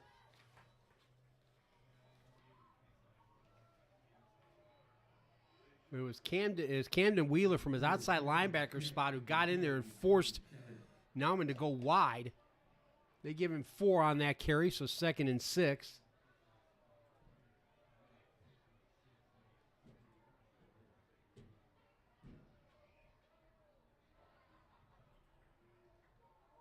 Play clock down to 10 seconds. Again, 3 wide. Down to 3 seconds. They'll fake to Stevens. Give it to Nauman. Fumble.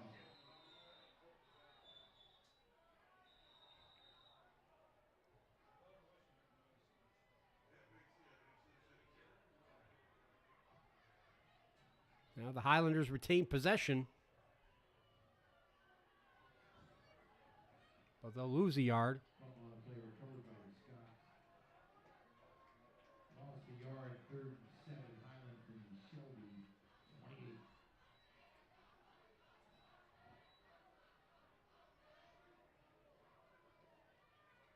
Run by Stevens earlier was for 25 yards. So 3rd and 7 with 8.5 minutes left in the third quarter. Stover on the move. His throw, it's complete to Zach Schmidt for a first down.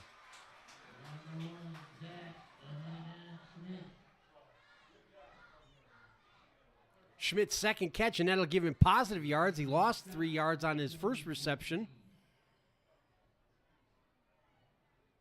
Stover now 3 of 6 passing.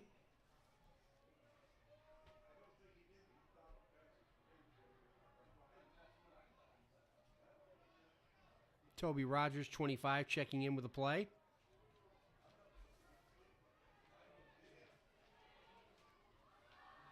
From the pistol, Schaefer, the wingback on the left side. Nauman will follow him over there.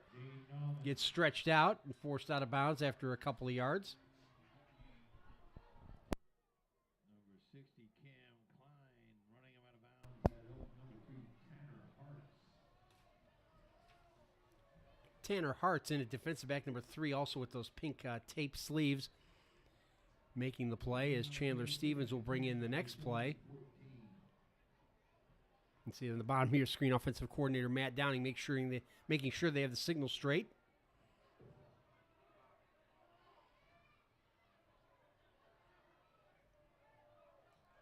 No gain on that last play. Stevens, the wingback in motion. And speaking of motion, false start against the Highlanders. 5th penalty against Highland.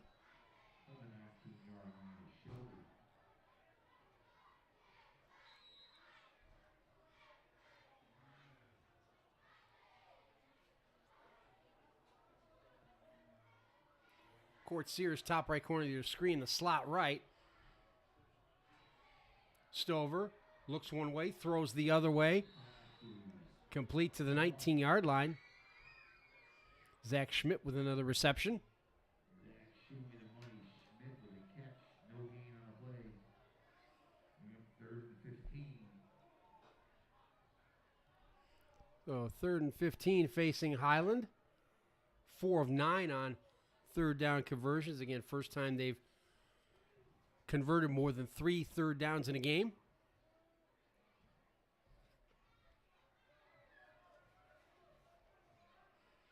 And again, the Highlanders will go 3 wide. Gavin Toombs, the wingback. Stover on the move. Throwing back across the middle. It's in and out of the hands of Toombs. He had it. So 4th down, and Caleb Hunter will be on to try another field goal. Was good from a career-long 43 in the second quarter.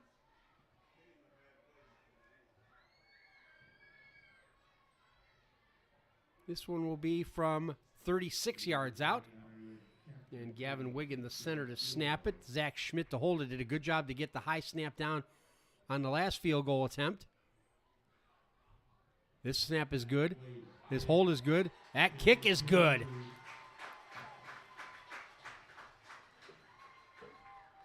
Caleb Hunter, a perfect 5 from 5 in field goals this season, is second tonight. And they stretch the lead to 20-12. We do every 3rd quarter of Highland home football games. We ask any active duty veterans of the armed services to please stand and be recognized all around the stadium. Time to acknowledge our active and retired armed services members out here in the stands. Asked to stand and be saluted here, as they do it every 3rd quarter of every Highland home game. And it's honoring the Ohio National Guard with the camouflage jerseys and coaches' hoodies.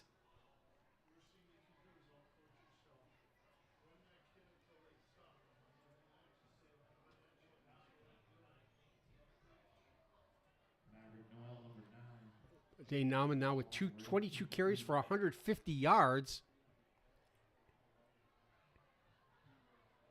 Colton Stover, 4 of 8 passing for 54 yards.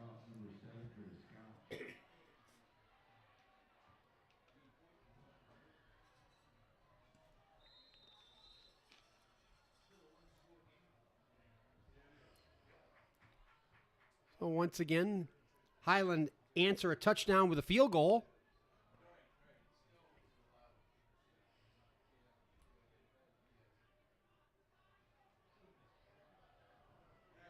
This time Hunter will kick it deep. And it's fair caught by Maverick Knoll. Well, no, it's not fair caught. We have a flag, an offside call against Shelby. Or no, against Highland. The official here pointed the wrong way.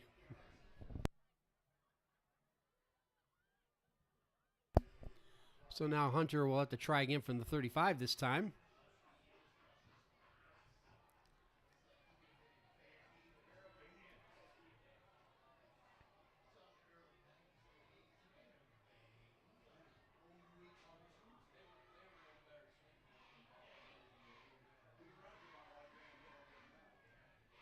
Yeah, it's Maverick Knoll and Miles Hall deep back at their 15. Knoll is on the near side.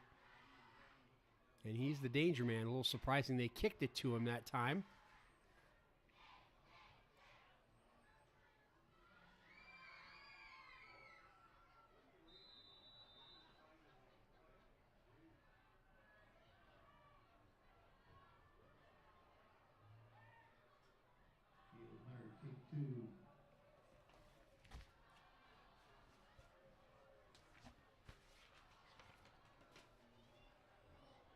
Hunter will send it to the far side for Hall. Miles Hall has some room down the sideline. One man to beat, and he's going to take it the distance. Miles Hall for Shelby with a kickoff return for a touchdown. Turns that one 81 yards for this score. 81 yards on the kickoff return, and suddenly Shelby are within a 2-point convert of tying this game.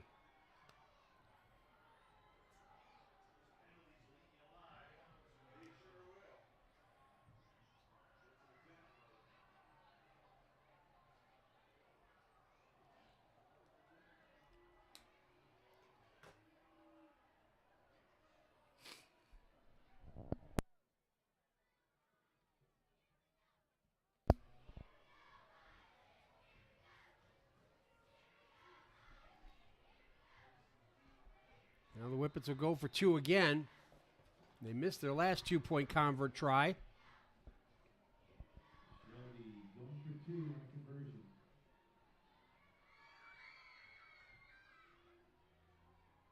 And DeVito trying to get some instructions from his coach. DeVito on the move, throws into the end zone. Ramsey with the 2-point conversion catch to tie the game at 20.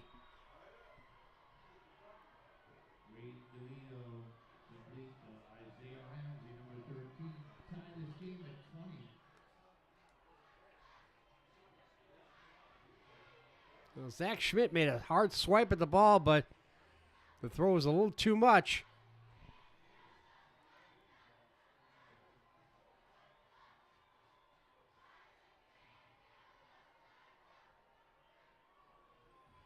So all square midway through the third quarter.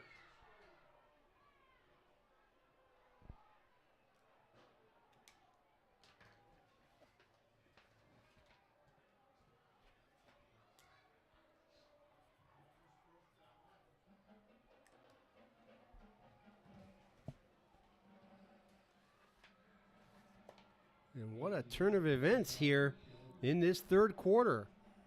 First, DeVito throws a touchdown pass to Camden Wheeler, then the kickoff return from Miles Hall.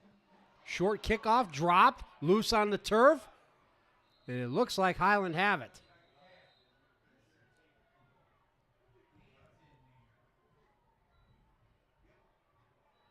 Yes, they do. It's Hayden Klein with 2 interceptions tonight, who saved the day by covering that ball. So the Highlanders will scrimmage from their 30, having been pegged back by the Hounds here in the third quarter. And Highland trying to stay top of the table in the Mid-Ohio Athletic Conference. Shelby a game back, looking to at least get joint second, depending on Clear Fork's result tonight. There goes Klein in motion. The fake pitch. Now it's Colton Stover off the handoff, and he's pulled down.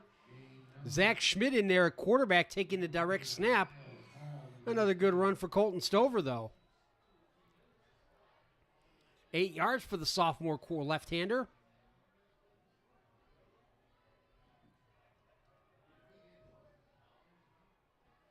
Total offense almost dead even, 264 to 261 in favor of the Shelby Whippets.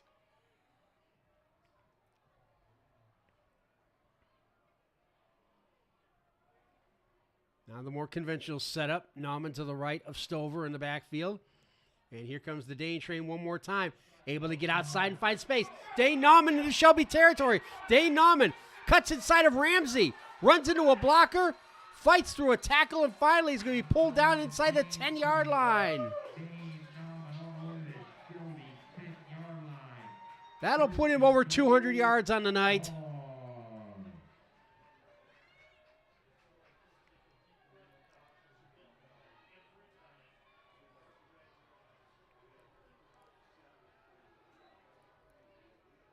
"52 yards on the run by the Dane train.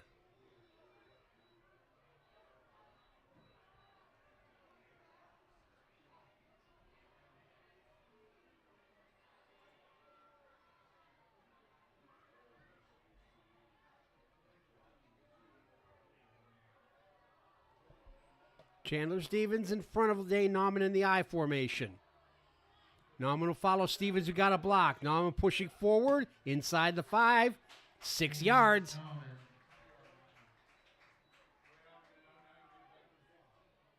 Dane Nauman 25 carries, 216 yards. And that puts him over his average of 211.8 per game on the season. And again, he ran for 336 last week against Marion Harding.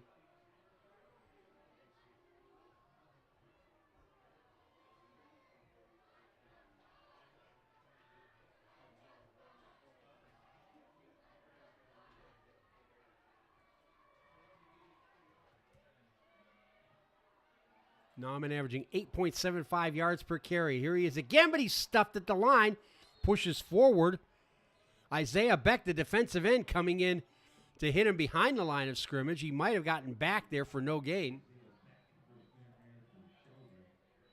So 3rd and goal now.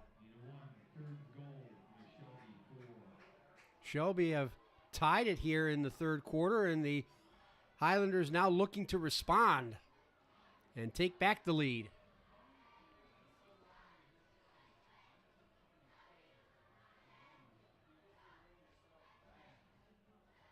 Just a guess, but I think I know who's going to get the ball on this play.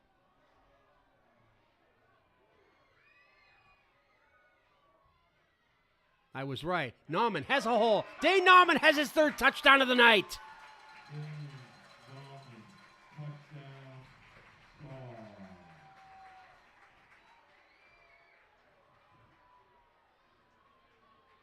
The Fighting Scots back in front. Through Dane Nauman with 3 touchdowns on the night, 18 on the season.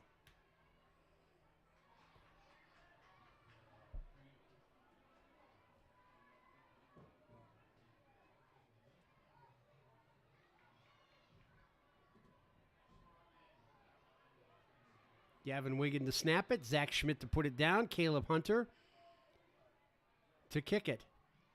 And he has it. 27-20. Highland back in front.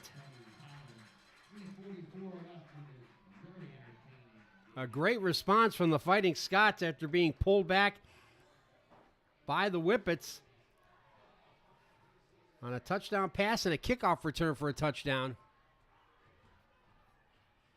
Now, I said at the beginning we're going to see offense tonight, and we are seeing it tonight, although with a little dash of special team spice thrown in for good measure.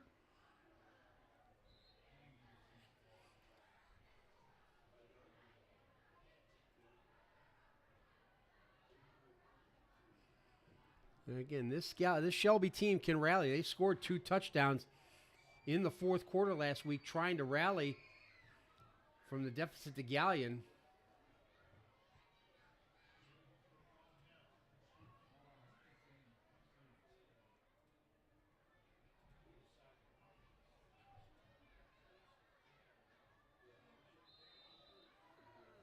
And next week, Shelby will be hosting River Valley, while Highland will be back here at home to take on those Gallion Tigers, another important one in the Mid-Ohio Athletic Conference race, not to mention for playoff points. In Gallion, River Valley, Shelby, all in playoff positions in Division 4, with Highland sitting at 10th in Division 5, Region 18. Here goes Braden Stone, but he goes nowhere fast.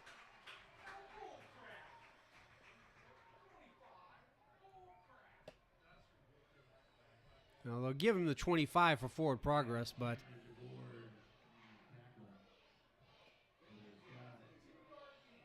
that's Gavin DeBoard making the tackle. Gavin DeBoard, we just discovered, is wearing number 2 tonight instead of number 9.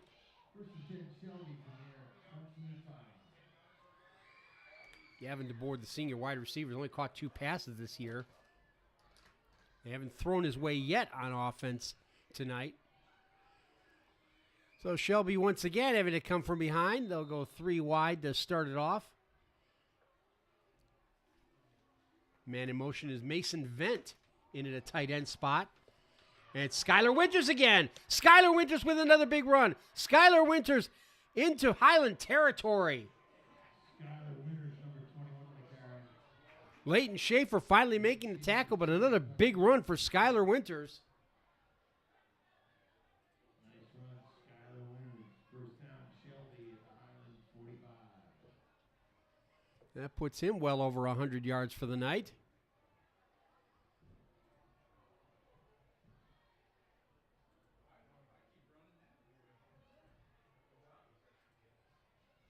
Again, it'll be Winters. Fights forward for 2 yards, maybe 3.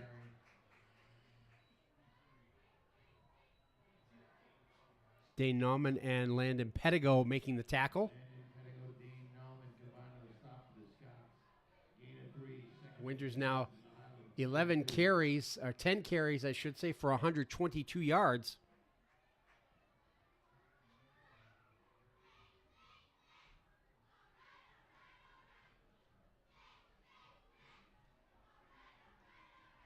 And this Shelby team only averaging 114.7 yards per game rushing overall for the season. So Skylar Winters having a big night for the Hounds here on the ground.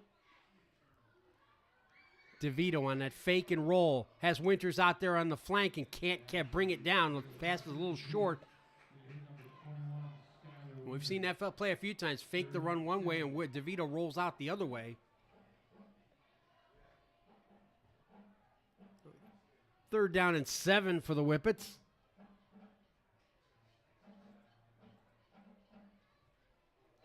Shelby 2 of 4 on third down conversions tonight. As they go 4 wide, twins to either side. DeVito. Nobody open. DeVito will be pulled down from behind. It's Leighton Schaefer again.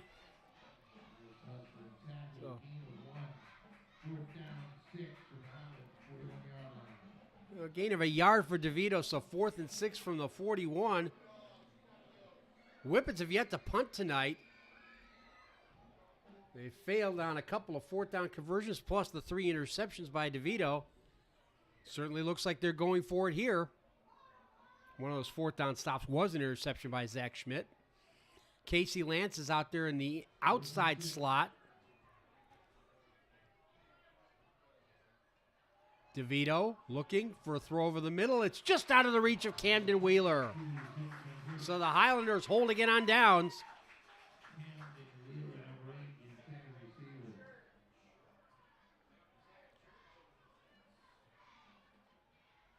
Highland now stopped 19 of 31 4th down conversion attempts this season.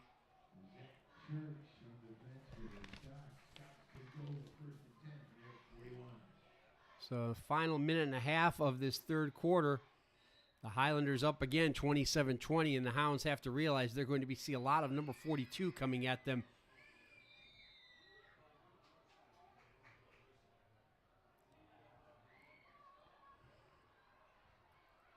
Stover changing the play, moving Wigan from one side to the other, or Toombs, I should say. Here comes Dane Nauman with a hole in the middle. Dane Nauman into the secondary. Dane Nauman gets away from one tackler. It's a foot race to the corner, and he's finally pushed out of bounds at the 2-yard line by Braden Stone. 57 yards.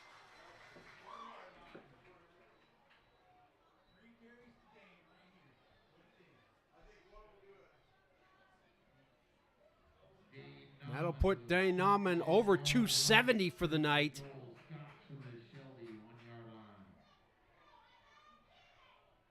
58 yards officially on that carry. Dane Nauman with 28 carries, 278 yards. And with still a quarter and change to go, he's got a very good chance of making it back-to-back 300-yard games. But first, the more important aspect is trying to cash that in for another touchdown. And Dane Nauman has done it, his fourth.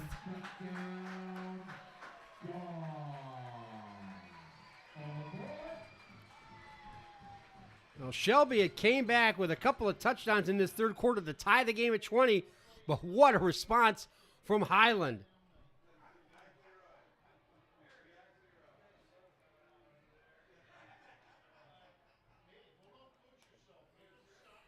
Two Dane Nauman touchdowns to make it 4 on the night and 19 on the season.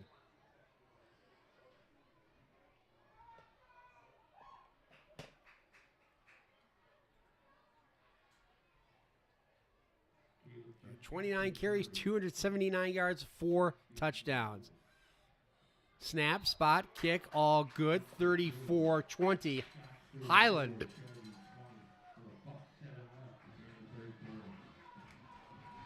So for the second straight week, Dane Nauman with a 4-bagger, 4 touchdowns.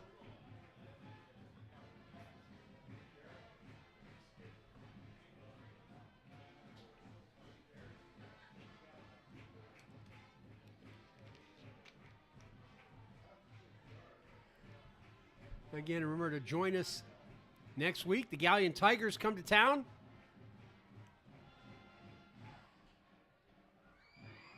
And Galleon beat this Shelby team 34-27 last week, so having the Tigers by the tail will not be an easy task for this Highland team, but right now they have certainly shown the Mid-Ohio Athletic Conference we can compete with all you Division IV teams. You know, Highland dropped down to Division V for this season.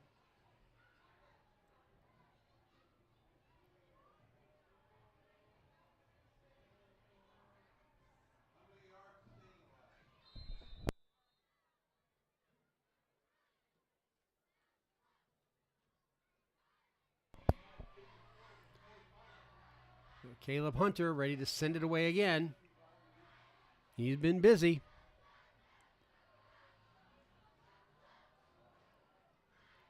Another squibber from the 21. It's Camden Dorsey, a junior wide receiver and defensive back.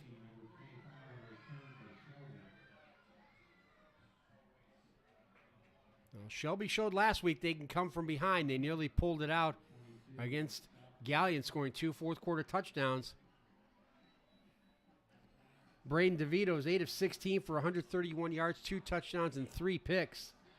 Skylar Winters, 123 yards on 11 carries. Ramsey and Wheeler each with touchdown receptions, plus Ramsey caught the 2-point convert pass after the kickoff return by Miles Hall. Here goes Skylar Winters again for a first down. Dane Nauman makes the tackle, or he'd have gone into Highland territory. But for a few moments, I thought that kickoff return by Miles Hall was going to be a huge play in this game, but the Fighting Scots responded with authority.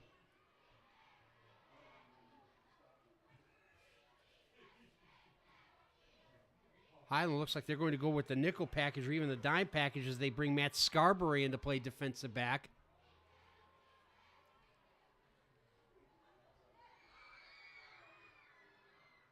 Isaiah Ramsey in motion with a touchdown reception. DeVito with time, steps up. Ramsey on the far side, makes the catch.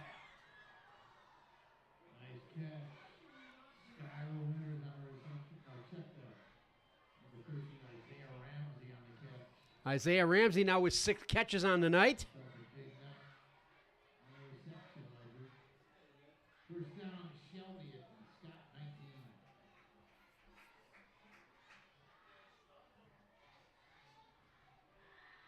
37 yards on that reception. DeVito fumbles it, and the Scots have it. Their 4th takeaway of the night. And guess who recovered it? Yes, Dane Nauman with the recovery. 4th turnover by the Whippets. I was about to say, Isaiah Ramsey now with 6 catches for 141 yards. That's over 23 yards a catch.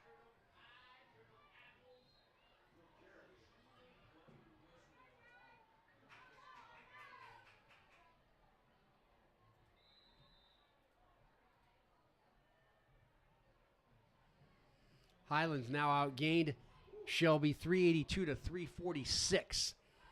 As we're ready for what should be the final play of the third quarter. Got Schaefer and Stevens now both in the game. Schaefer tight end.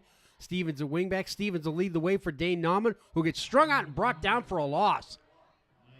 Miles Hall, who had that kickoff return for a touchdown early in this quarter, making the play. 4th quarter coming up. Shelby Whippets rallied to tie the game at 20, but back-to-back touchdowns by Dane Nauman have put the Highlanders back in command, leading 34-20.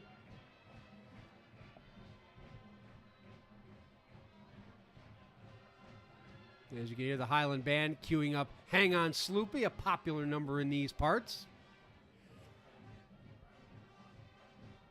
And Travis Reese and Skylar Kokinda handling all of our technical aspects. I'm Keith Kokinda. Glad you could join us here on Above the Light Productions.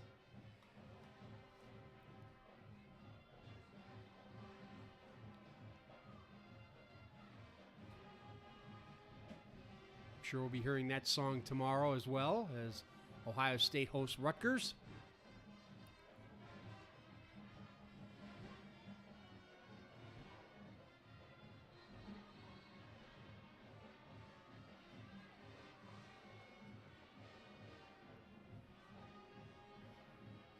.327 yards rushing for Highland. Of that 381 yards of total offense. Whippets have run for 178.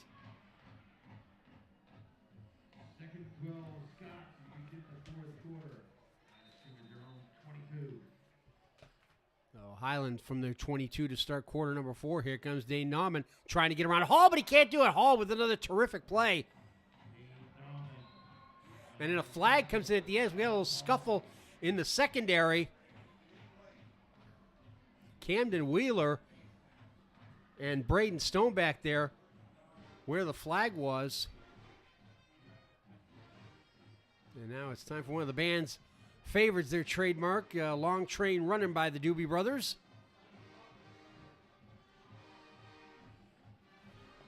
Cheyenne Wells now will give us the word on the flag.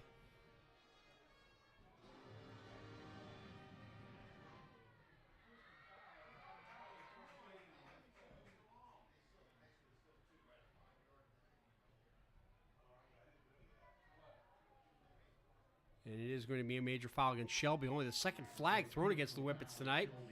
But I'll give Highland a first down at their 34-yard line.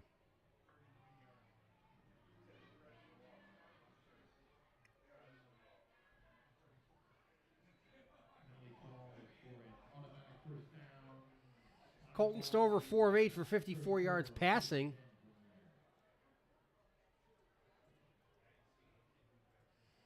To go with 3 carries for 21 yards rushing.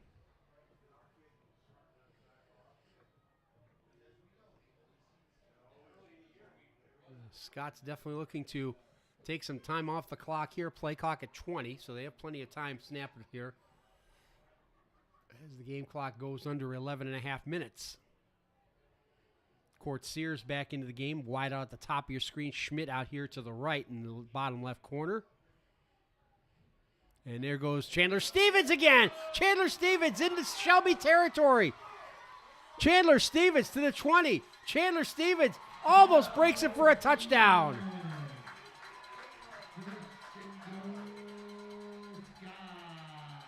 Well, everybody here thought they knew what was coming next, but no surprise. A little quick hitter to the fullback, and Chandler Stevens rumbles down inside the 5 and could have scored it, not been tripped up.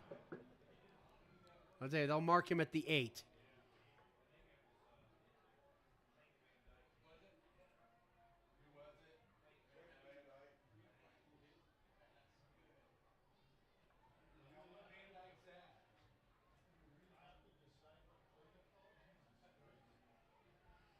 So another 1st and goal for the Scots.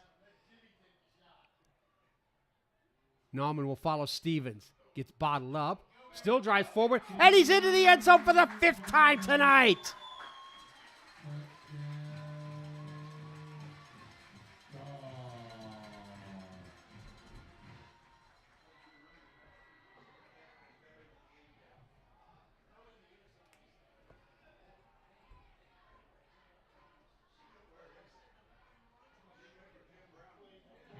Stevens provided the local and finishing off with the express.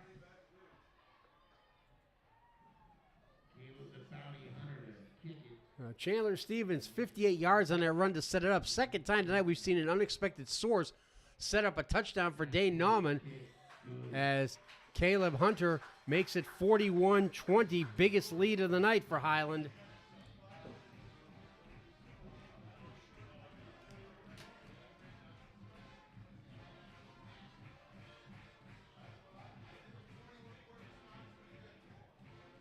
So Chandler Stevens now 3 carries for 86 yards on the night. Again, back in the 1st quarter, we saw Colton Stover set up a touchdown with a 20-yard run.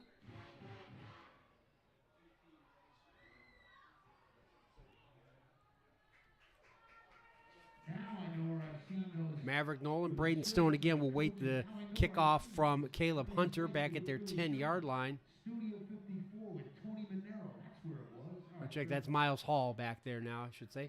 Good, fellas. Miles Hall returned a kickoff, 81 yards for a touchdown in the 3rd quarter.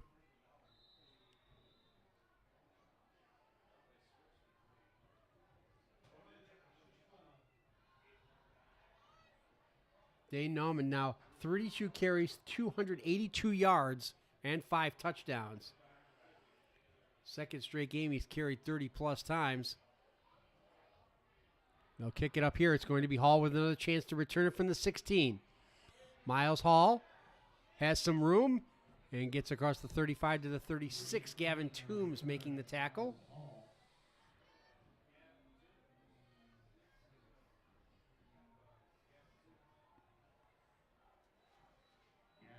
Legion of Tombs on the tackle for the Scots.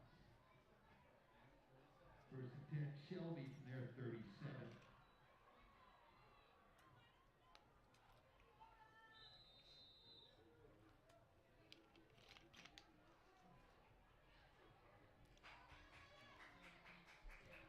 Braden DeVito,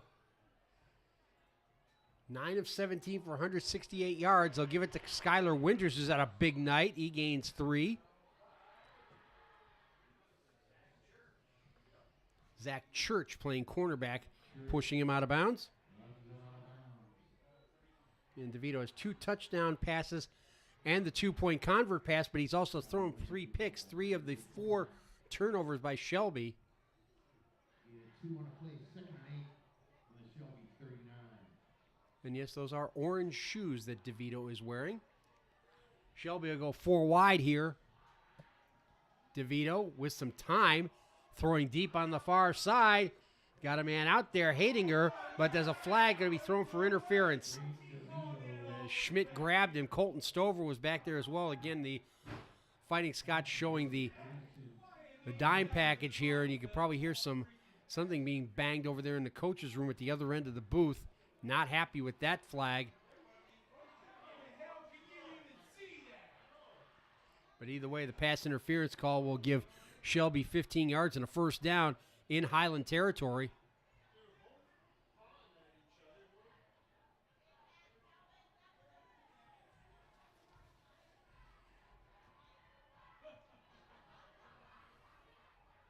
Grayson Hadingers only has 1 catch in the game, and he had 21 coming in.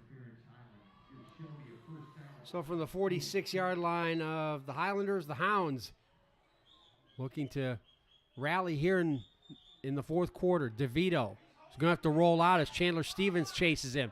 Now throws, and it's intercepted for the 4th time tonight by Highland.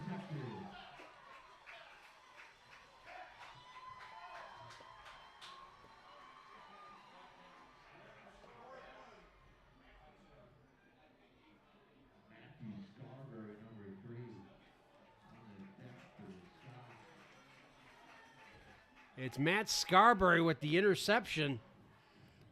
4th pick for the Highlanders tonight. A flag on the play, but that should be post-possession based on where it is. We'll get the official word here from Cheyenne Wells.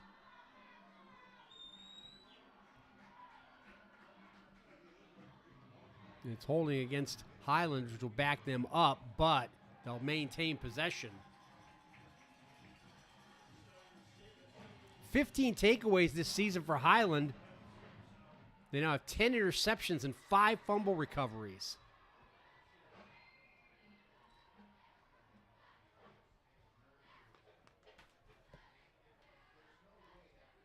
They're now +8 in the turnover department this season.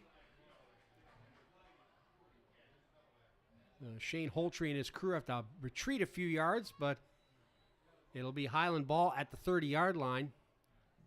That was a post-possession holding call and return against Highland. They maintain possession after the interception, 1st and 10 from their 30-yard line.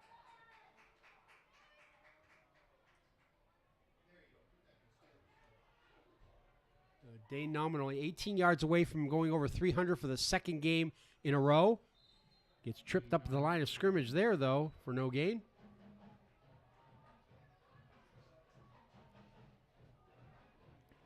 But that's not the primary concern right now for the Fighting Scots. They're looking to take off as much time from this clock as they can with the 21 points lead.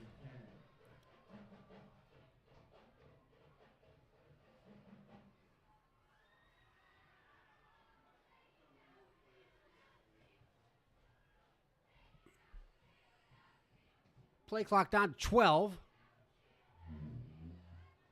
As Colton Stover will undoubtedly bleed every second off he can off that clock before snapping it. Double tight set. More beef up front for Nauman, who pushes forward for 2, maybe 3 yards. Cam Klein, the middle linebacker, got there first. Got some help from Mason Vent. It looks like he got 5 on that play, so that'll put Nauman up to 287. 3rd and 5, Highland from the 35.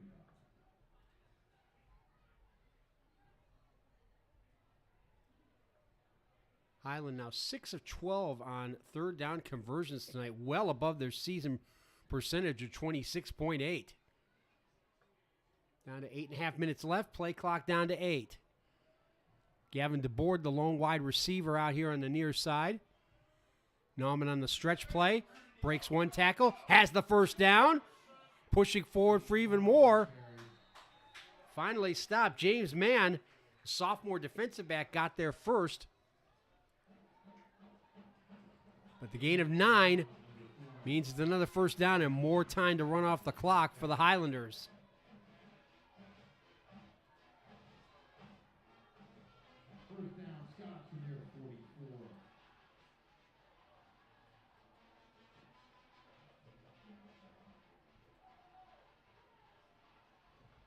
He's close now, unofficially, 296. Schmidt, the lone wide receiver, double tight end set up again. Nauman hit at the line, able to surge forward into Shelby territory to the 49.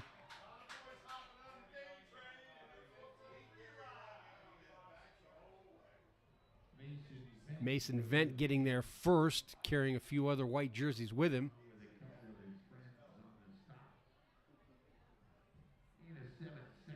Gain of 7, and that does a Dane Nauman now 36 carries, 303 yards. Back-to-back 300-yard games for the Dane train.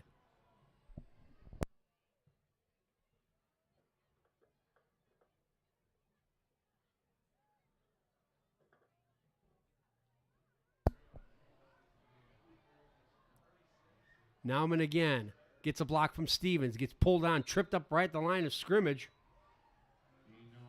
Nick Eister coming up from his cornerback spot to make that tackle. Unofficially, Dane Nauman with 37 carries tonight for 304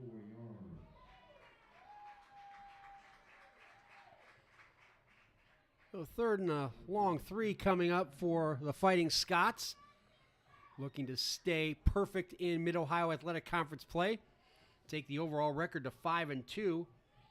If this result holds, Shelby would drop to 4-3 on the season, 2-2 in the league.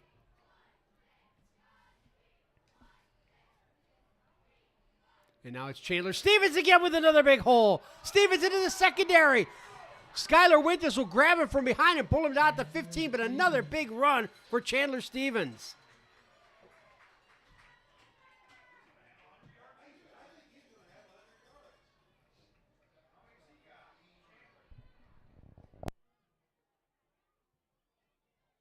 Mason Vent on the tackle for Shelby. First down, Scots from the Shelby 15. 34 yards for Chandler Stevens on that run.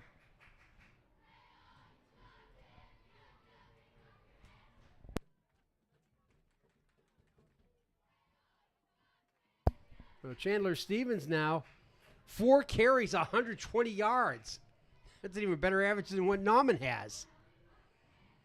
But it'll be the Dane train once again. Dane Nauman grabbed in the backfield, gets away from that, and down to the 6-yard line, close to a first down. Casper Martin making the tackle.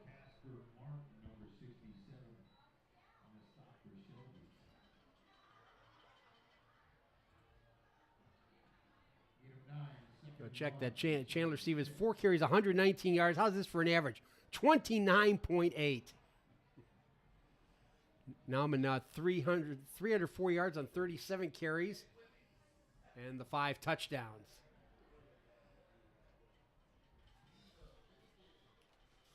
Fishburne Family Field at Calvert Stadium has become a fortress here since 2018.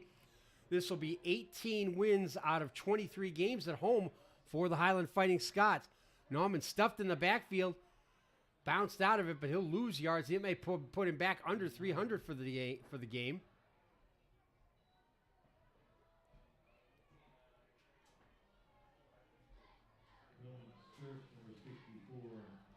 Colton Sturts, number 64, getting there first for the Whippets. This will make Highland 3-0 here at home this season. Again, they still have 2 more home games coming up. Next week against Gallia, and then to close out the regular season, October 21st against Clear Fork. And, of course, we'll have both those games here at Above the Light Productions, and then the last road game will be the 14th up at River Valley. Another high-flying offensive machine. Chandler Stevens again stumbles at the line of scrimmage, still falls forward.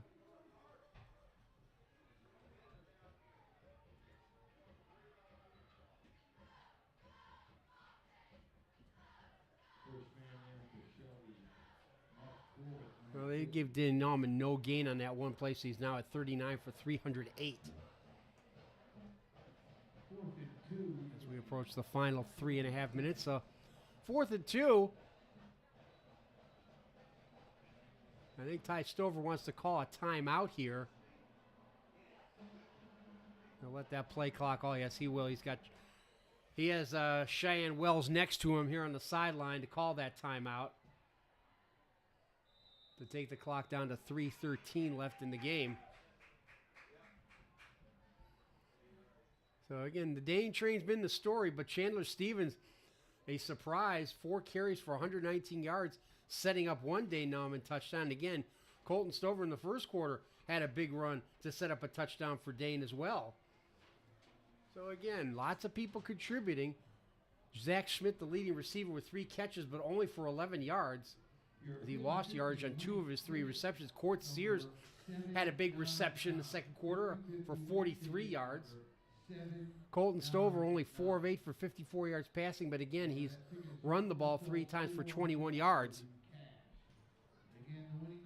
The defense, though, 5 takeaways for Highland.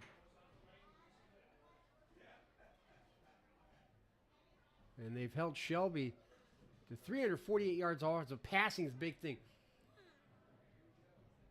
Braden DeVito, 9 of 18 for 168 yards, 2 touchdowns and 4 interceptions. And now we'll see Gavin Hunter try for his 3rd field goal, this one from 24 yards out. Good snap, good hold, good kick. So Caleb Hunter, 3 field goals tonight. That matches his season total. He was 3 for 3 coming in, so he's still perfect. Has now doubled his field goal total and stretched the lead to 44-20.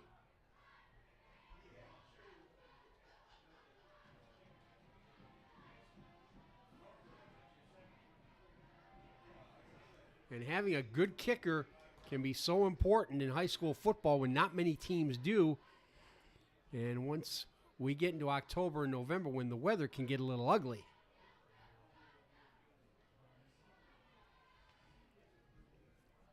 Again, Shelby will host River Valley next Friday. That'll be big for not just the MOAC, but possibly playoff implications, as both teams right now are sitting in playoff places, as is Gallion in Division 4, Region 14. This will definitely move Highland up from their 10th spot in Region 5, in Division 5, Region 18. Again, all 4 remaining opponents, including tonight, are Division 4 opponents, so bonus points will come into play for the Highlanders, who go offside on a kickoff for the second time tonight.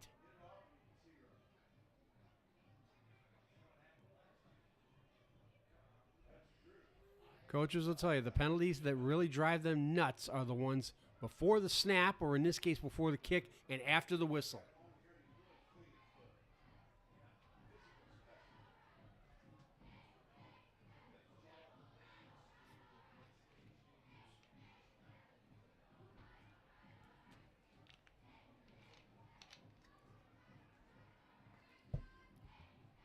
And again, Highland next week will be facing a Gallion team that can run the football as well. They had 300 yards rushing against the Shelby Whippets last week. They gave Ivy, a junior, who had 192 yards and 2 touchdowns for the Tigers.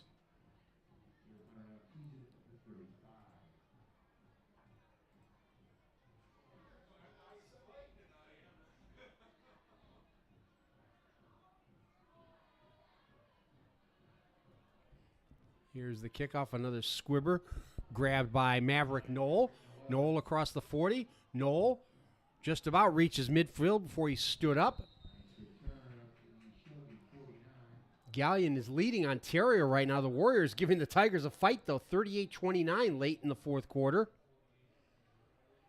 Ivy tonight, 22 carries, 117 yards and a touchdown.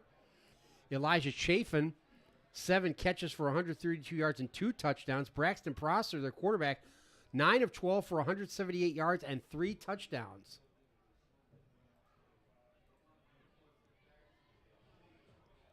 After a scoreless first quarter, Gallion led 20-7 at halftime, but the Warriors have rallied with 3 touchdowns in the second half. First down, Shelby from their 47. Should be another good one here next week. Got some substitutions coming in. New quarterback giving it off on the handoff to James Mann. Landon Kennard is now the quarterback, a senior, number 7.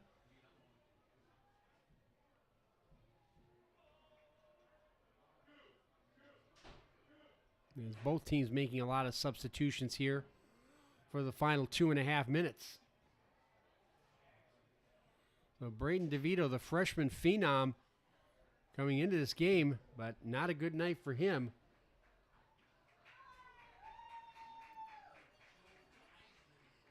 Kennard gives it to Mann again. Gains a couple of yards there. So 3rd and 8 for the Whippets. I have to think the tougher non-league schedule that Highland play is certainly paying dividends now here in the Mid-Ohio Athletic Conference. They knew coming in there wouldn't be any pushovers in this league. Yeah, even the teams at the bottom, the 2 Marion schools in Ontario, have proven to be worthy opponents. Again, I mentioned Ontario giving Shelby a fight tonight. Kennard being chased. Kennard on the run. The throw is nearly intercepted.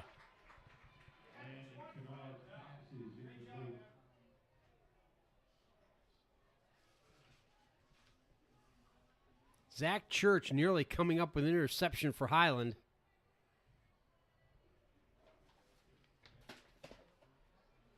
Would have been his second in 3 weeks. A 4th down, and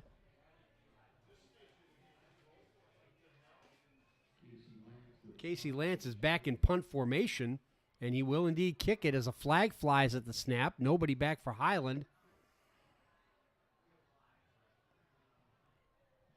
So it rolls dead at the 11. We'll have to see what Cheyenne Wells has to say about the flag that was thrown right at the snap.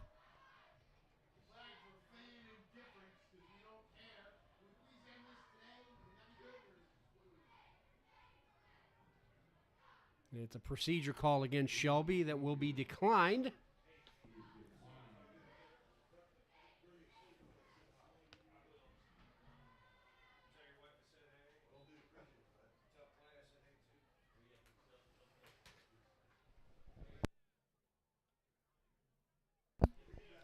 So a minute 21, a couple of snaps for the Highlanders, and that should wrap up a 4th straight victory for the Fighting Scots and a 5th on the season. We'll take them to 4 from 4 in the league, keep them at least joint first place.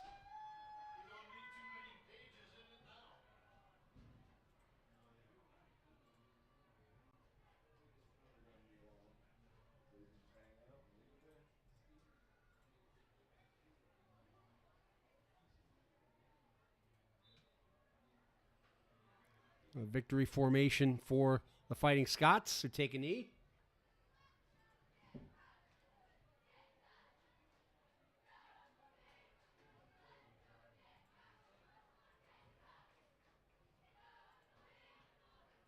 Unable to get any updates on the River Valley score. Their game is not listed up on Digital Scout, the site we use for our stats here at Highland. Thank you, Brett, for all your great work keeping those stats live down on the sidelines, too.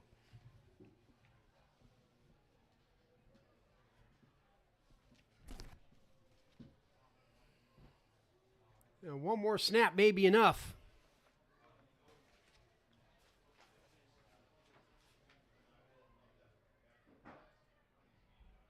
Dane Nauman, 39 carries, 308 yards, 5 touchdowns. Another spectacular performance from the junior, and that's it. Highland stay at least tied for first place in the Mid-Ohio Athletic Conference.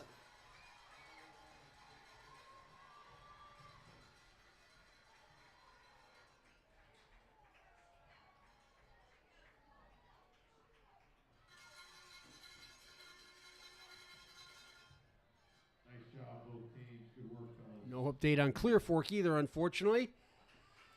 So Highland go to 5-2. Ladies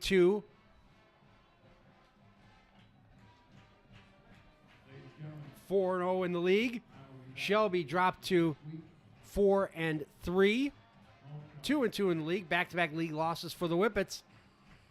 So again, we'll be back here a week from tonight as Highland host Galleon. Should be another important game. Galleon looking like they're going to come out winners.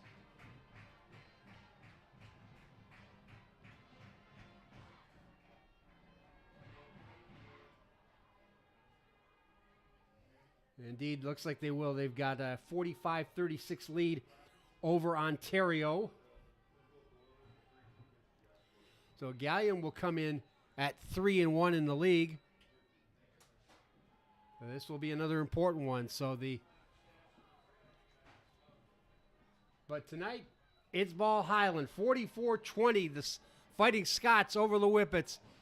On behalf of our crew, Travis Reese and Skylar Kokinda, I'm Keith Kokinda. We'll see you next week. Good night from Sparta, Ohio.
Thank